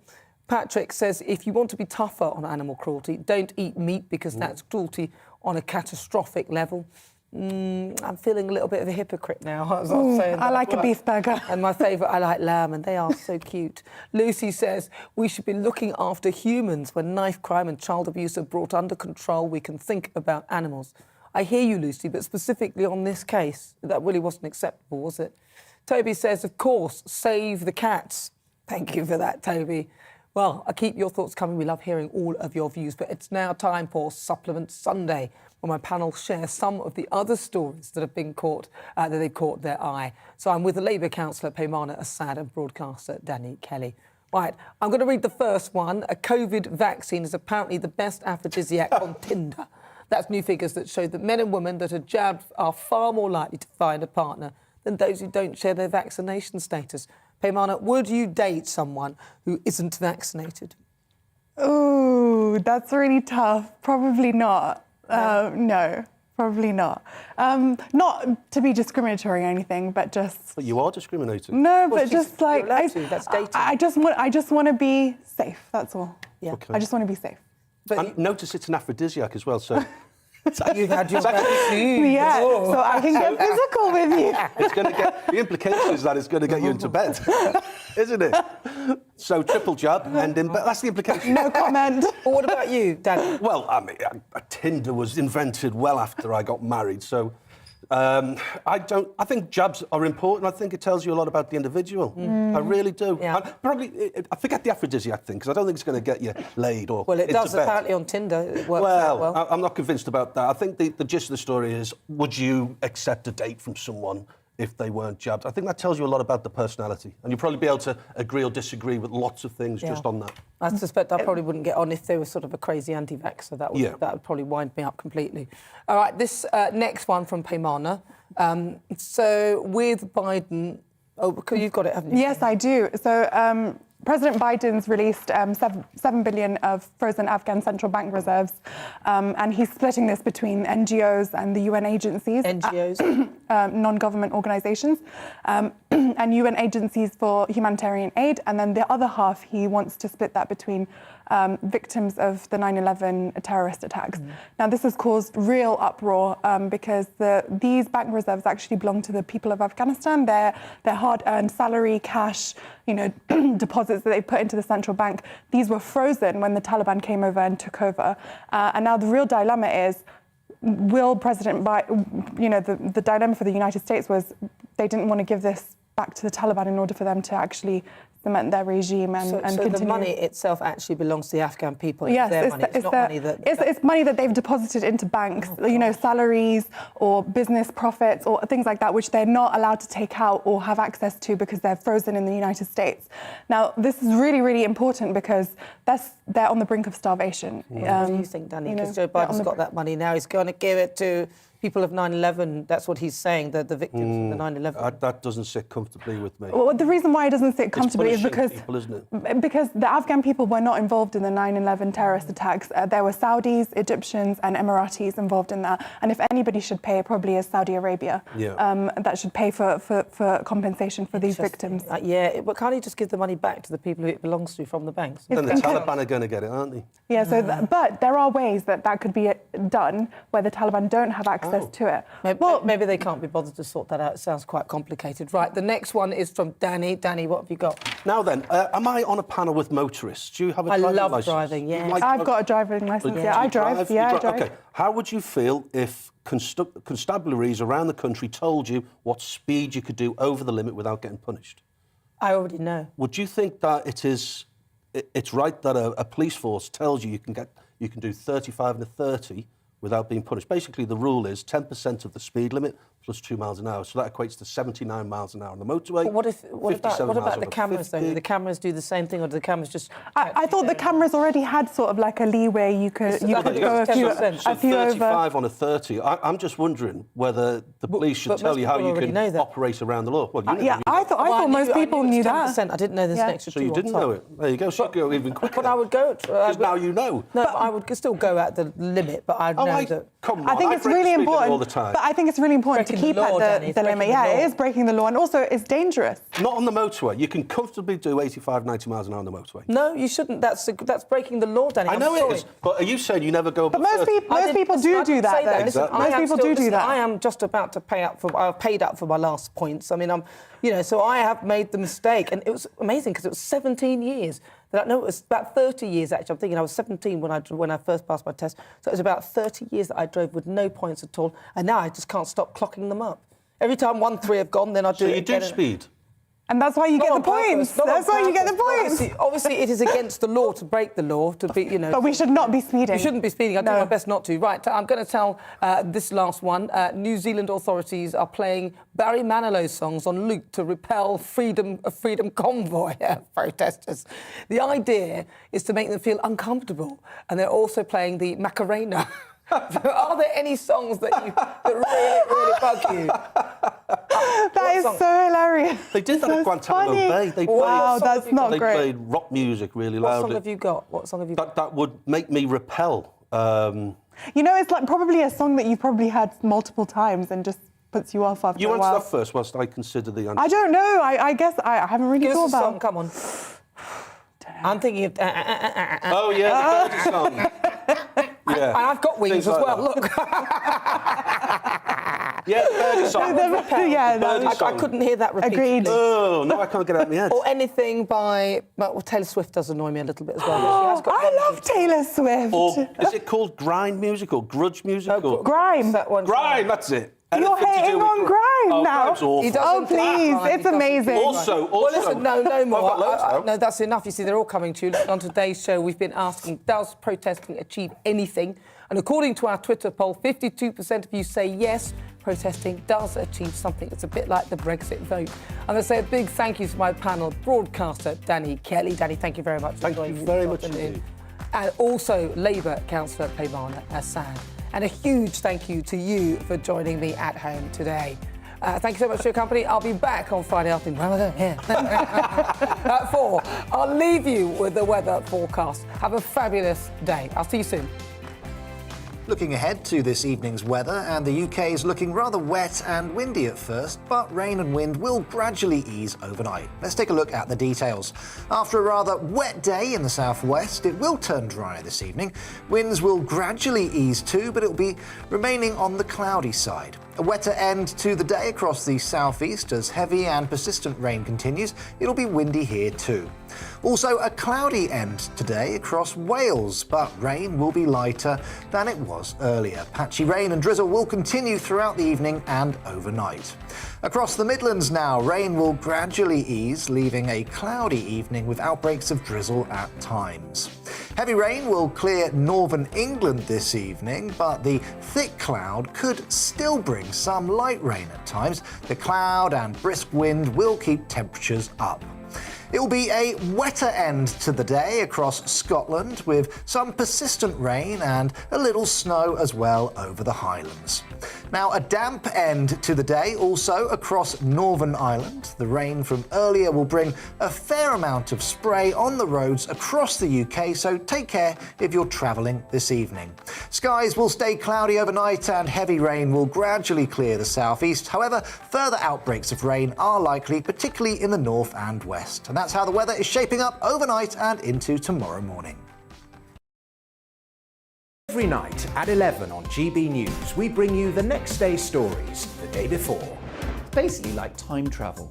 If it's a big story, we'll cover it, guaranteed. But we'll also have some fun along the way. Big opinions, big laughs. Sometimes big hair.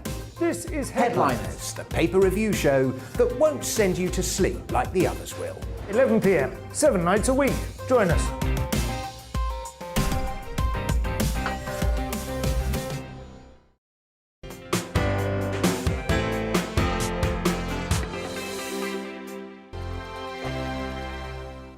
GB News is the UK's home of discussion and debate. From all perspectives. To stay up to date on the latest stories, Make sure that you subscribe to the GB News channel. Right here on YouTube. You can watch us live 24/7 across the whole world. You can also check out exclusive content and catch up on previous episodes of your favourite shows. Every day, we ask the questions that you'd ask, so why not add your voice to the conversation in the comments section? Don't forget to subscribe. We are GB News, Britain's news channel. Every night at 11 on GB News, we bring you the next day's stories the day before. Basically like time travel. If it's a big story, we'll cover it, guaranteed. But we'll also have some fun along the way. Big opinions, big laughs. Sometimes big hair. This is Headliners, the paper review show that won't send you to sleep like the others will. 11 p.m, 7 nights a week. Join us.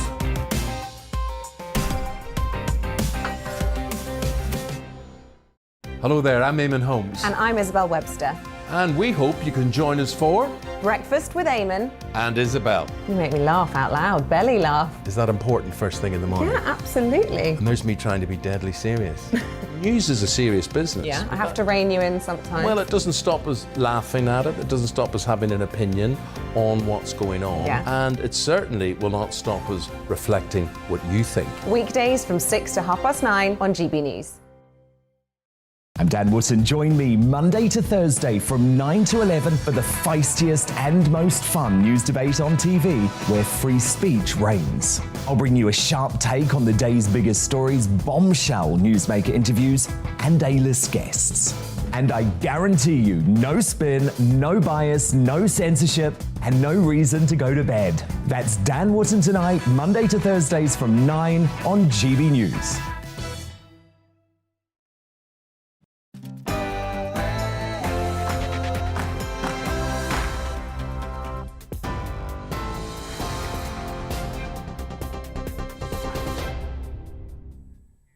Good evening. It's just coming up to 6 o'clock. I'm Miranda Shunker with the latest from the GB newsroom.